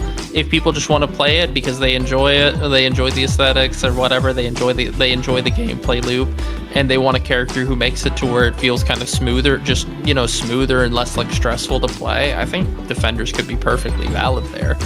Yeah. It really just depends if they're going to keep on the trend of the Defender basically being here's a support / stunner that also has a bit of quality of life. And I mean, it could be interesting to see. Yeah. So with the community, well, as we are going to get the new the new defense, Zhao, do you feel the community will accept Zhao and, you know, make her, accept Zhao and make her feel like she has a role in the game? Like, do you feel like most, like, when I mean community, I mean, like, general YouTubers, like, saying, like, you know, you should pull Zhao for X, Y, and reason, or, you know, or say, let's say, you know, like, yeah, kind of like that. Not YouTubers specifically, but, you know, people that you know around you. Do you feel like they're going to accept her? Depending, I mean, accept her. I feel like people have enjoyed the design. I mean, at least from that one perspective, I think people enjoy the design because sometimes it is nice to get characters that aren't just the standard, like, Hoyo human. It's why Banyu also looks like he's going to be pretty popular among some, because here's someone who's like, oh, here's a non just like kind of regular human, or human with just like, here's a rabbit ear or something. Not that I hate my Thyrans, but here's a more beastly Thyran who has a distinctive design that stands out from the crowd. So I think that'll be fine. For pulling stuff, it really depends, because if I recall from her drip marketing, Harumasa had the same drip marketing scheme as she did, which people might believe she could be a free 5-star given out, which, that's, you know, Hoyo's been doing that with a couple of the games, like HSR also had recently free 5-star preservation unit, funny enough, much like a Defender, but also 2 previous free 5-stars as well.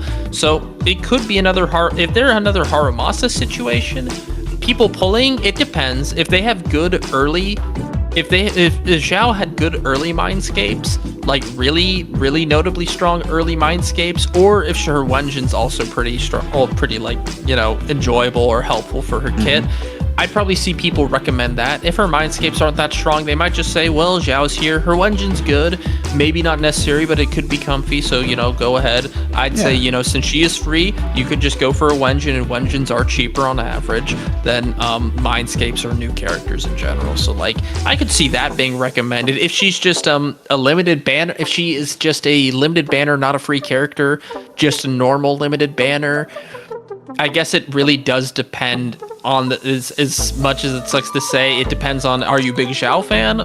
If you really like her and, you know, you think you'll enjoy her, yeah, pull her. If you're looking for, like, certain team comps and stuff, how are her numbers going to look? Because sometimes it is just a numbers game. I don't think she'll, and especially with the competition of the new Fox girl coming up as well. That's probably going to be someone who's going to distract a lot of potential pulls in the same patch as well. So if she isn't free and she has to compete with that character, it may be a little more dire. But if she is, I could see people recommending Wenjin. Though still, it's also again competing with she was placed next to fairly strong competition. I think people could, if her kit feels like it can enrich a couple team comps, I think she'll be looked upon positively. If she comes out and just kind of does really like average or worse than like a lot of other options support wise and whatnot, she could probably get a bit of backlash for them seeming to give us a 5-star that is just not very good. Like kind of a Caesar situation again, but at this point, if she was like close to, honest to God, if she was close to like Caesar in strength, yeah, that would probably be. I hate to say it, that would be a little disappointing. Just in very disappointing. Give us another defense, but really do nothing with it, though. I know it's an inverse of I don't want them to keep HP scaling and bringing everything super high in terms of the end game, just seeming like an endless ramp to disgusting amounts of HP totals that require whatever the new meta IDs are to catch up with. But I would expect her to match up with the power level of some of the supporting characters we have so far, or at least come close to it, again, depending on the philosophy of Defender they're following at this point, which, I'll be honest, seems unclear even to them in a little ways. But, honestly, I'm hoping she'll do well, and I assume it's probably, if she is fairly strong, I could see people saying, well, we already get, if she's fairly strong and has a copy of her given to people, which I don't want to hype up, but it was just a bit too close to how Harumasa was, so I'm going to lean into this as my personal pet theory until I'm proven wrong, which could happen. But I'm hoping that she will have enough strong qualities to be competitive with another broken Fox character. I'm not gonna lie. I can just save this one for a little bit later because we're gonna be still a little bit talking about the defense tangent. So, do you think that if they once we have confirmation that the multiplayer mode is gonna come up, right? So, do you feel that the defense class will have more of an impact with multiplayer than any of the other game modes that we have right now? Well, I guess it does depend. It does depend on if the multiplayer, if it's directly PvP with us fighting humanoid enemies, aka another person's like team. If it's like 3 characters v3 or something, probably it'd be trying how to find out to balance that to where if it's a defender class, it's like, well, if they can shrug off all these hits and stuff, how do we make sure that they aren't just invulnerable, but also how do we make sure that it's worth people considering for PvP a defender? There are things like, fighting games, whatever. Like, there's a tons of competitive things where, like, okay, we have an option of someone who's a bit more tanky, which doesn't make them impervious to death. But, it'd just be kind of like almost any other competitive balance. Seeing how they factored in would just be how much they would make the defenders able to be worth the opportunity cost of just slapping on some more supports or a stunner in PvP and trying to kill the other person. But this is, again, I guess without full knowledge of exactly what their PvP is going to look like, just speculation, I don't really know what to expect from it in terms of the format. Maybe they could be busted. Maybe they overtune them and make it to where having a character that is unkillable or unstunnable for a bit is actually a big issue. But I'll just be fair to say I have no clue what the expectations for the PvP experience will be. Well, if they ever make it PvP, or unless it's more of a full PvP, there might be other issues as well. How do I deal with someone insta melting me with anomaly? How do you deal with mindscapes in PvP, like in-game PvP? Yeah, how do you deal with all of that? As well, there's other options as multiplayers. For multiplayer, it's like kind of like fighting one boss and you have like 3 people, or fighting waves of enemy and having.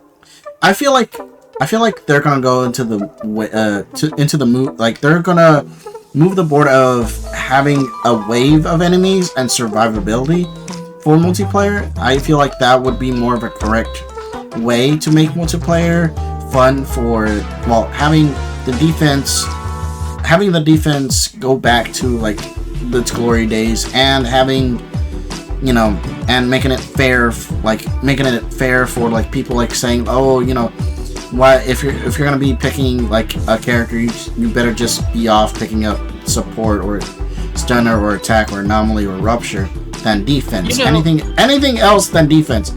Then hit like that. That's what I'm like. I'm just hoping not to hear people say, "Why are you picking defense? Why you're not picking this X and Y class?" Then I do understand more what you're saying. Which, yeah, okay. Now that I consider that, because I didn't even think about it. But Genshin also does have. I mean, for some endgame modes, Stiggy and Abyss, you can also do that co-op and have people doing different characters. And also, there have been some Genshin events to where it's basically been for a 4v1, four people versus like waves of enemies and then a boss with special conditionals, and usually you want some team comps that can synergize. But I mean, you can use healers or shielders there and it could work. So it could work in theory, yeah. I mean, also again, comfort might be nice for like, oh, maybe if you know some people and you can do some sick clear together using like just two supports, whatever DPS, or like two anomalies and a support, whatever, versus maybe it'd be nice just for some, like, you know, some fight, if it's like a group fight or something, to use have one person on a defender, which could be cool. It'd be cool for both events and maybe like different kinds of endgame content. If it was a co-op feature, I could definitely see the value of defenders rising there, in terms of especially since you might have to account for different people acting in different certain ways. I could see the value. I'm just more worried about the community itself tearing itself than, you know, saying, you know, oh cool, you're playing Caesar. Then, like, I want to hear more. Oh cool, you're playing Caesar. Than, oh, why are you playing Caesar? You know, why not this? Or, you know, you're a Caesar main. Get out of my lobby. You know, that type thing. I mean, I don't know how much persecution they're facing, but I mean, it would be nice for defenders to have a bigger role in current endgame modes, and also in future multiplayer stuff. If it's co-op like that, I wouldn't mind defenders playing a bigger role, feeling like they have more of an identity, more of a purpose than they do now. Yeah, I think it'd be very enjoyable, and also, you know, kind of take away from the monotony of just load up support with certain DPS and go to town. Yeah. Alright, let's move on from the defense situation towards Rupture, because I feel Rupture is still Rupture. We haven't had a lot of Rupture agents lately.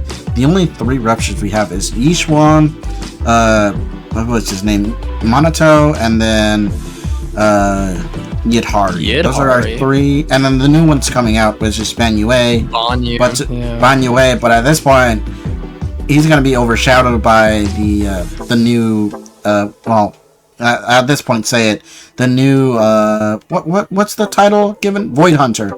The new Void Hunter that we're wielder of the Qingming sword. Qingming sword. At this point, he's gonna be overshadowed. Pronounce that, but they're super new.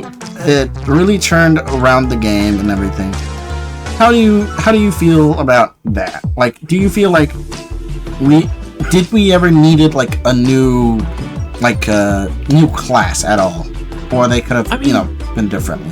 I don't mind a decent amount of them HP scaling. I don't mind that. I think it's interesting. In HSR, I'm a fan of them. I've been a fan of HP scalers for a while. And also Genshin, and you know, a lot of times there usually is going to be a split between here's an attack scaler, here's an HP scaler. What kind of mechanics do we tie to them, running off of different offensive stats? I guess Rupture right now, though, is there really a case where attackers outperform Rupture most of the time? Because it feels like Rupture's inherent mechanics do outshine attackers, I guess, in a vacuum. I mean, because what Rupture gives, isn't it inherent Death Shred? usually. They already have Def Shred by themselves. Like you don't need a built-in at all. Def Shred. Yeah. Inherently built-in Def Shred seems to be like the big thing, which is a pretty sizable example and a larger HP pool, so less squishy. I mean, I guess one of the only things was they didn't really have supports quite tailored, but except now, like Pan, you have Pan, but Pan, as we discussed, strong buffs, a little awkward to use for a lot of people. But now we have Lucia. It's like, yeah, like it's pretty. Rupture's kind of getting like their whole big best in slot teams, and I mean, right now, especially with the enemies, just kind of straight up nerfing attackers and anomaly in comparison, and then we have the people with built-in Death Shred able to just kind of walk in there and do a bunch of damage for free all of the time. Like, I could see why people feel like Rupture's pretty oppressive right now, because I mean, I guess the big difference, there's still like crit DPS. It's still kind of like, oh, here's another crit DPS, except go for HP main stats instead of attack, and also you just get to ignore defense. Yeah. Like built in. Like that I could see why people feel like that's a little outrageous, just in terms of attackers being a little more walled off from Rupture content, but Rupture agents just being able to walk into places where most attackers are and still do well. Like, does anything really resist Rupture? No, not really. To be honest, yeah. Like, except, well, no. Like, I can still 20k Fiend, right? That's one thing. That's what I did try. And I could still 20k with Fiend with just, normal Rupture team. But even with, like, attack, like, let's go to the basic with Marionette right here. Let's say if we had DA and we had, like, well, we do have DA, but, like, if we had Marionette for this, like, upcoming season, right? I feel like a single Yishuan, no Fufu, no Pan, no nothing, just herself, a pretty good built Yishuan can literally do better than a pretty good built team of attack. Attacker team. Like, yeah, that's like, what I'm feeling. That's like going pretty. Like, I'll give credit to Yishuan. Yishuan is also kind of another. I say not kind of. She is basically another Miyabi tier character, or Miyabi kind of wishes she was Yishuan tier. Slander a bit, but I think it's warranted. It is But, like, even then, yeah, it is kind of... Rupture just feels like better attack right now for a lot of the content that doesn't get walled off by certain enemies, while attack is just kind of arbitrarily punished just because they're attack. And then there's another issue people have with new classes, like, did we need HP scalers to be a different class that, again, just has inherent Death Shred, versus couldn't they have just been attackers but scaled from HP? I guess you have to do something to differentiate them in terms of HP scalers versus attack scalers, because sometimes it's like, otherwise, why would I use these teams? You have to tie some mechanics into them. Like in HSR, one big thing is like the Remembrance team right now. Very huge meta thing. It's kind of experiencing a similar thing to what Rupture is, in that it gets to run the game for pretty low cost right now. Pretty much. And by virtue of being HP scalers that get maybe some more like built-in mechanics. The crit DPS that are attackers still work, but are squishier, and usually maybe they can't interact, especially if enemies. Sometimes they have enemies that, like, oh, you need to lose HP to interact with this enemy more so. Yeah. While attack doesn't really seem to get many special interactions, would be the thing. So after a point, it just feels kind of like better attackers. Unless they somehow have an enemy that punishes Rupture specifically, they might just continue to still feel like better attackers. Yeah. I'm not gonna lie, how are they gonna, like, do that for Ruptures? Like, how are you gonna get an enemy up, like, that ruins Ruptures, but helps out attackers at the same time? I mean, what are you gonna... Ruptures and attackers are kind of the same thing, but except one of them only has defense stress all the time, and that's it. Yeah. Yeah, and and usually it's okay. How do you punish someone from scaling on HP instead of attack? It's like, do you make people with a higher amount of HP do less damage or something that kind of feels contrived than just to fix a problem you created with the introduction of a class that was basically seeming to be superior attackers at this point? Yeah. How do you effectively put the genie back in the bottle and make Rupture not feel as oppressive? Do you give enemies Death Shred that can't be reduced internally, so Rupture might not be able to? Does that even make Rupture not deal as much damage as attackers up front? Maybe it does. I'm not as big into the math side of that, but I like a lot of the Rupture characters. I think they have really cool designs. I've always been a fan of HP scalers, but at the moment, I could see why some people are just kind of tired of them coming in and effectively supplanting attackers. It just how do you make attackers feel like they have any kind of specific niche or advantage when there's a class walking around that pretty much is just designed to do their job better, and also of course sell wenjins, so you can't just use the attack wenjins you pulled prior, which is always what people worry about with the introduction of a new new class in these games. Yeah, just wenjins at this point. I'm like, you gotta get their wenjins because any other wenjins. Yep. Let's talk about the wenjin situation too. Well, specifically for Rupture, none of their A class or B class wenjins are any help. Like, they're way worse at this point. Just go no sig at all. The options look a little dire. It's one of the issues. Remembrance, like the Remembrance class in HSR, also had this issue for a while until they introduced more gacha wenjins, because I don't think saying battle pass is fair for everyone. Like, people who like spend a bit, dolphins, whatever, or whales can get like the gacha wenjins. Like, I guess if I recall, the battle pass wenjin for Rupture is a pretty fine option if you can have it, but that also might be, again, you have to wait a bit to get it, and also if you want max refinement, that's still going to take a while. But like the gacha available wenjins are not really close at all compared to, as you said, slapping on a 5-star for some characters. Like our friend using her Nekomata wenjin for her Yidari. Stuff like that. Yeah, that's just been an issue. It seems like when you're introducing a whole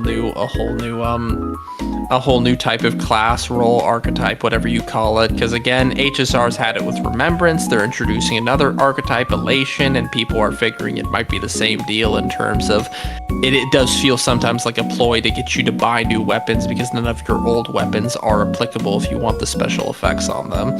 Yeah. Or not special, rather the special like effects of the wenjin actually triggering on them.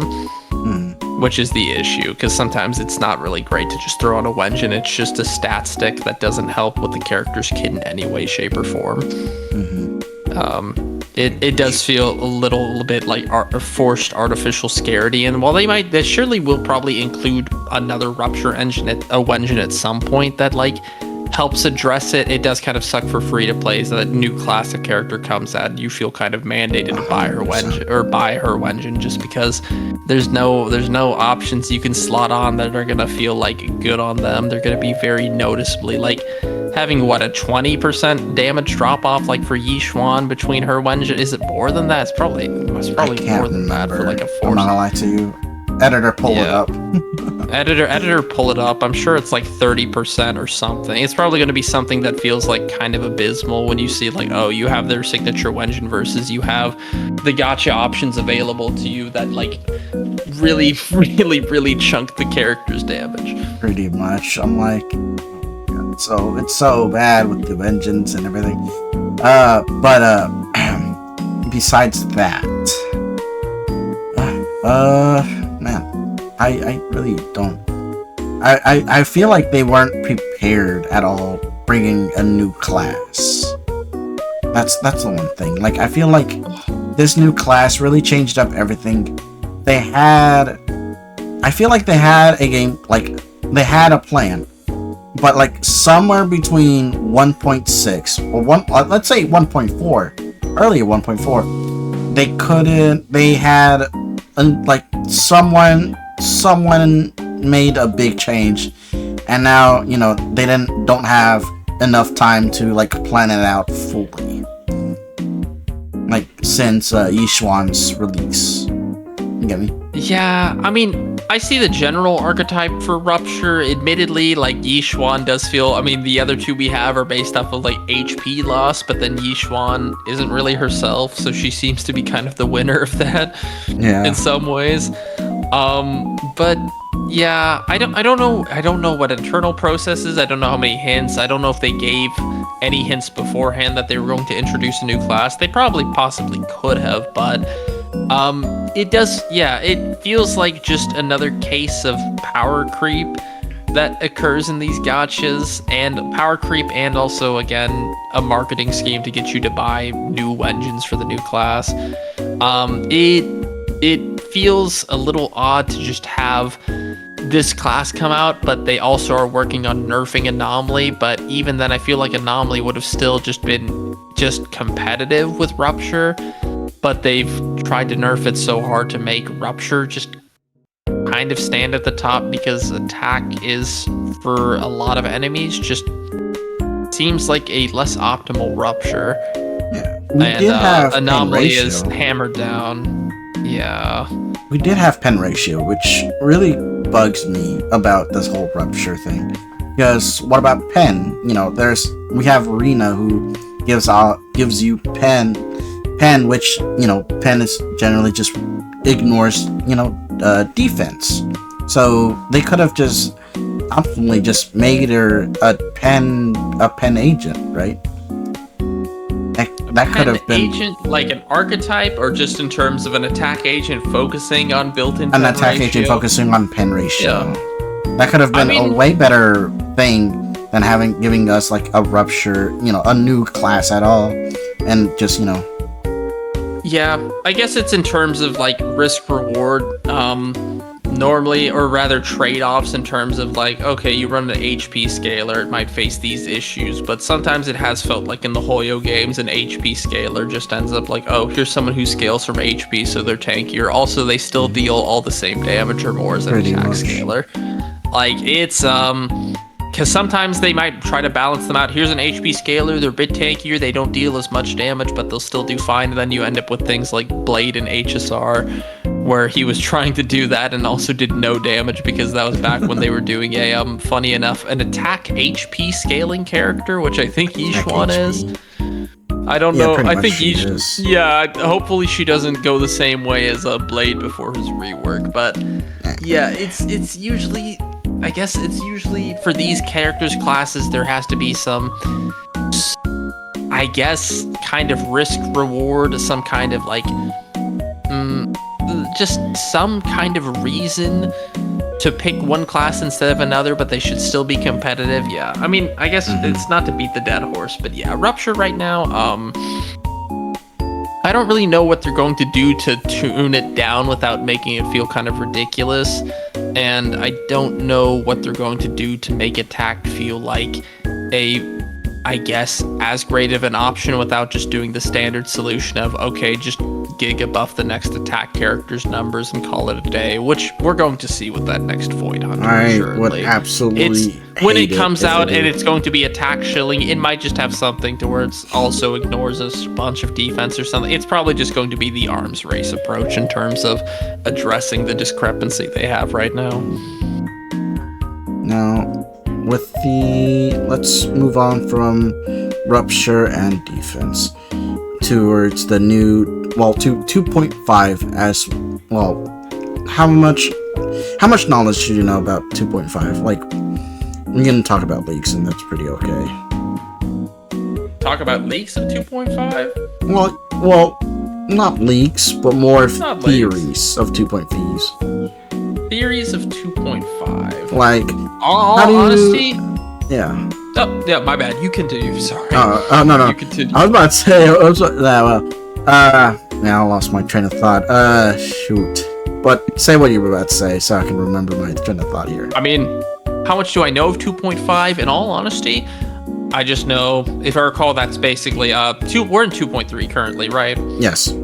Yeah, 2.3, 2.4. We got Dylan, Banyue coming up, And 8 and then days, we I have. think. Or 4 days. Yep, Yeah. and then we have, next we have Zhao, and we have our next Void Hunter, and we have the supposed reworks.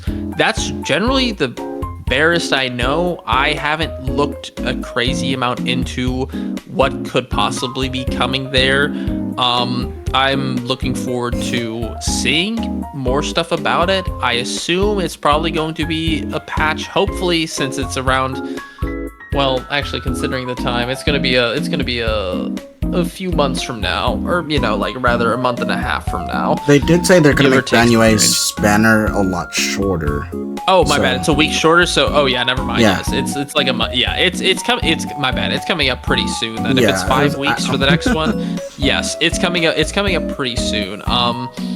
So it will be I mean, from the sounds of it, it'll be pretty chock full. I'm hoping there's a decent amount of content. I'm wondering if they're gonna do the thing they've done with some of the others, where they, like HSR with Cyrene right now, where they're gonna try to market some stuff to us, like top up a certain amount, and you'll get like, here's this aesthetic item, or you'll get some extra relic main stat selector or disk drive main stat selectors, whatnot.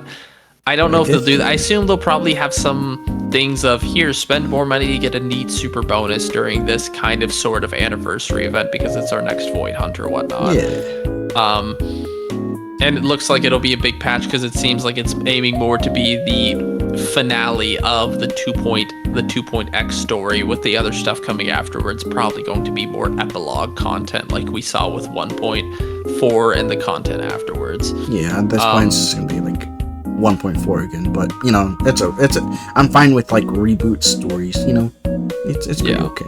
This will be the big turning point. I don't know. I can't say I know a huge amount of specifics besides what they've talked about a bit in their official press releases and whatnot. I'm excited. I mean, I'll admit I'm a sucker for sword wielding white haired women, and that's what we seem to be getting this. Listen, at least that one alt, is that her alt form they have? I figured that is her alt form. No, that is her super mode. Listen, she's got the Acheron look on her. I'm totally here for it. I'm game for it. I think it'll be probably a pretty profitable patch for them, seeing as how it's a new busted, very desirable character that that's going to be coming out. I assume it's going to be a strong patch for them. I am looking forward to what they have for us, and I'm also hoping they are pretty generous with the polls. I'll probably be swiping a little bit there because I'll admit, I'm sure they're going to give her some busted mindscapes. It's probably going to be the thing where you look at them and it's like, oh, this mindscape 1 and 2 turn up the 100% to like a 225% damage buff for the character. Maybe I'll get that. I feel like they're gonna give it to us for free. Not like in a free sense, like the same as Harumasa, but like give us enough pulls, even if you lose. Yeah. Like you'll get to her. Get the character, not her Wenjin, but the not character. her Wenjin, but the character herself. But the character, yeah. Yeah. You'll have to be a loyal subscriber for the you'll have Wenjin if to you experience the standard luck of a hard pity warrior, That's is what I'm still in. Yeah, no. I mean, I assume this is also with her being announced. People were probably already saving since we did see her in the story, and also people are probably saving, but still also it's going to be a decent bit of people going in for it because I'm sure there will be a little bit of whale bait for us. Maybe Zhao will get some stuff as well if she's good, but it's mostly going to be the new big character. I'm hoping it's a good patch though. I mean, I'm excited to see our goat, our evil favorite Exaltus girl again. I'm excited to see her because they've been hyping her up, and every time she's just run away. So I figure we're gonna finally deal with that sooner or later. But considering what we see in the trailer stuff, but yeah, I'm looking forward to it.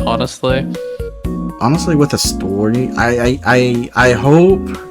I do remember the new agent's brother. I can't remember the brother's name. Oh no, I can't. Listen. He was a cool dude and all, but yeah, I completely don't know his name. They blend into me. They blend into a mush of sounding. Their names. Kind of.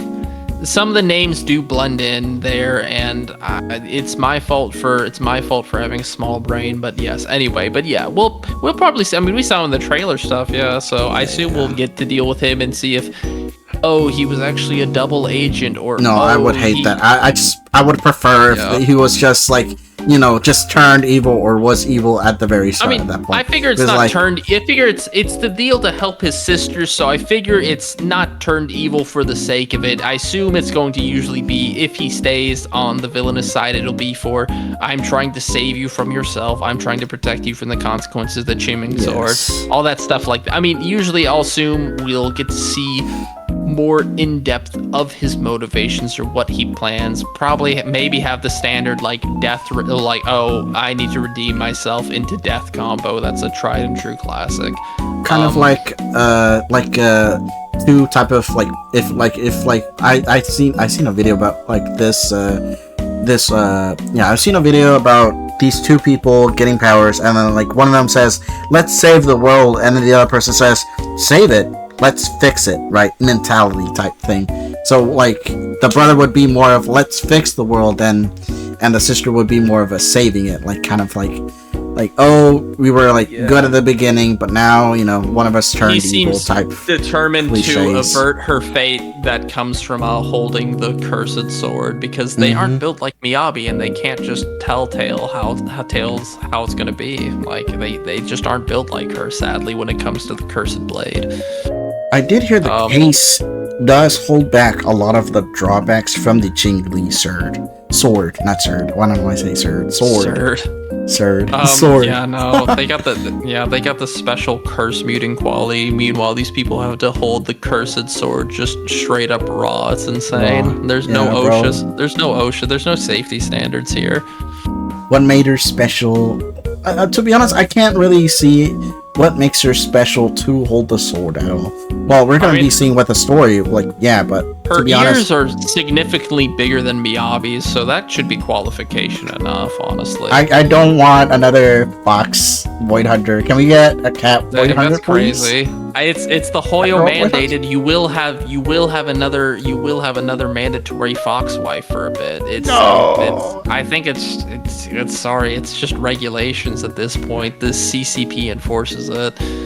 I'm not gonna lie, I might just pull her just as a, not a want, but a curiosity. Like, it would probably still be, for me, I feel like I don't want to pull her. I don't need to pull her, but it's more of a curiosity, and probably like, kind of like, not like, oh, like, you know, everybody's pulling Miyabi, why, I should also pull him, like, a Miyabi, but type of like, let me see what she does, and probably won't be a bad investment, but either way, like, I kind of want to see what's the whole hype about it. You already know she's going to be turbo shelled, of course. Yeah, super turbo shelled. You already know she's gonna have the budget animations for all that stuff, and she's going 100%. To do funny numbers, and then she's gonna have the early M1, actually probably early M2, because usually it's M1 helps a little bit, M1 helps a decent bit, M2 is the crazy thing for this new character. 100%, 100%. She's probably going to be doing some very funny clears soon enough, and I guess it's just a matter of what kind of supports would she need. Like, I figure Dial-In, of course, from what the early access stuff for Dial-In has been showing and whatnot. I assume it's going to be Dial-In. Dial-In got nerfed so much from her. She did get nerfed, and she's still pretty respectable. She's over. She's like top. Like, even though how much she got nerfed, she's still like top one stunner I would actually still pick out of all my teams. Like lighter Hugo, no, it's Hugo Dial-In, Neko Fufu Trigger, or no, it's Neko Dial-In.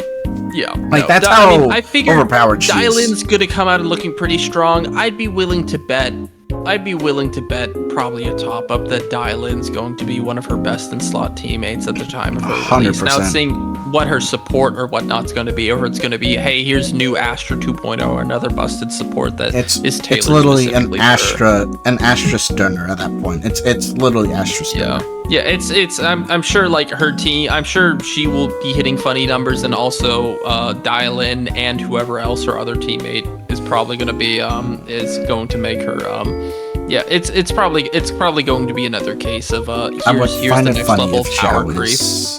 It's like a necessary part of her team. Like, you know what? If Xiao's a great part of her team, and Xiao's also hypothetically same as Harumasa drip exactly free, I wouldn't complain if you were able to get at least two out of 3 of a best in slot. I don't know if it'll be that way, but if it was hypothetically, okay, sure. If not, I don't know, just because I don't know if the element combo maybe I guess I shouldn't put too much stock on Ice Defender being with a physical attacker there, but I mean, if they do work together, or if they even have good relatively good synergy together and something like that, I'll take it. It would be nice. It'd be nice to, especially if we get a free 5-star, if they are also usable with a pretty strong character, past or present. Preferably they'd be useful with a few other people as well, but we'll see. Yeah, I would love it if Xiao is like an integral part of the new Void Hunter. So like, you know, it kind of gives, you know, more of a role, well, not role, give more of a purpose for Xiao and her defense, right? Now she is like comparable as to Astra, you know, for others, or like Yuzaha, you know. If you want like an anomaly time, it's Yuzaha. But if you want her specifically, you would play Xiao. Get me? Yeah. We can only hope that they force the big-eared Thyron girls on a team together. Hopefully. But all right. I think I ran out of questions, and I think we went through all the small things. I do want to thank you for coming in. It's been very fun, you know, talking to you about probably an hour, 2 hours by now. It's been a little bit over 2 hours, but it's been a very enjoyable experience. Actual experience. Of course. Let me see. Oh yeah. So here's a bonus question, which, you know, I asked for everyone. If you were teleported into the world of ZZZ, well, better yet, isekai'd, right? Through the world of ZZZ, what class, element, and faction would you join and become? Okay. Class and element. Listen, okay, class and element, that's a big thing. I would probably you know what, I'll go with support. We're usually the safest. I'm helping out everybody. I'm doing something essential, but I'm a bit of a wimp. I'll leave the hard hitting to someone else. Element, out of all of them, Ether is really cool. I've always been a big fan of, like, here's Quantum or whatever, you know, from the other games. Or here's Abyssal. Here's some, like, cool out there element. It'd probably be Ether support, though. I'd have a lot to prove, but I could also see doing I think physical support would be cool. I like physical characters where sometimes it's somebody just using a more mundane element to do something. I think it's nice, as opposed to always some big, like, sci-fi swirly effects on someone. So let's go with physical support. Let's go with a faction. That's a hard question. There's so many in there, but which faction is the coolest? You know what? It'd probably have to be Yunquei Summit, just because I guess getting supernatural martial art powers is an okay deal compared to some of them. I'm not freaky enough for Section 6. And you ain't freaky for Section 6, bro? Freaky. The Section 6 is full of oddballs and weirdos. I love them, but I'm not interesting enough for them. And Neps looks a little overworked in comparison. I think Yunquei Summit stuff seems it's, you know, cheap answer, the mystical martial artists, but, you know, I'll take them. They seem like they have a pretty good gig going on there.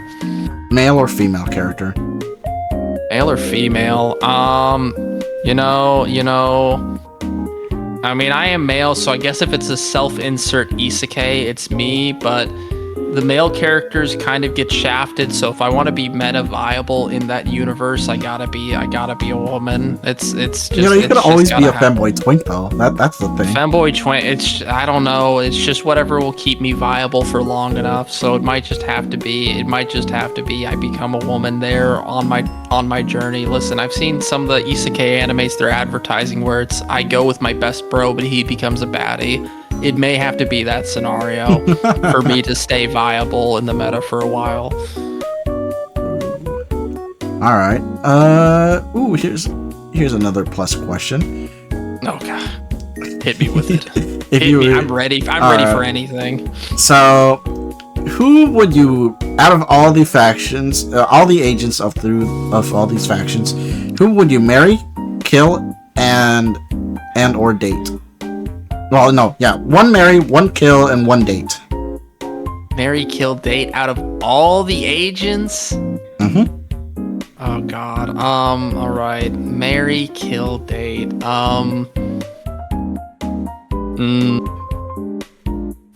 That's actually so tough. That's actually incredibly tough. And I know my answers. If anyone listens to me, I know my answers are going to be someone immortalized. find his house. Someone give him a pipe bomb on his mailbox if he says the wrong answers. Marry, kill, date. In Minecraft. Damn, sorry. Okay. That stuff. Alright. Kill Anton, even though he's voiced by the goat, because Kill Anton.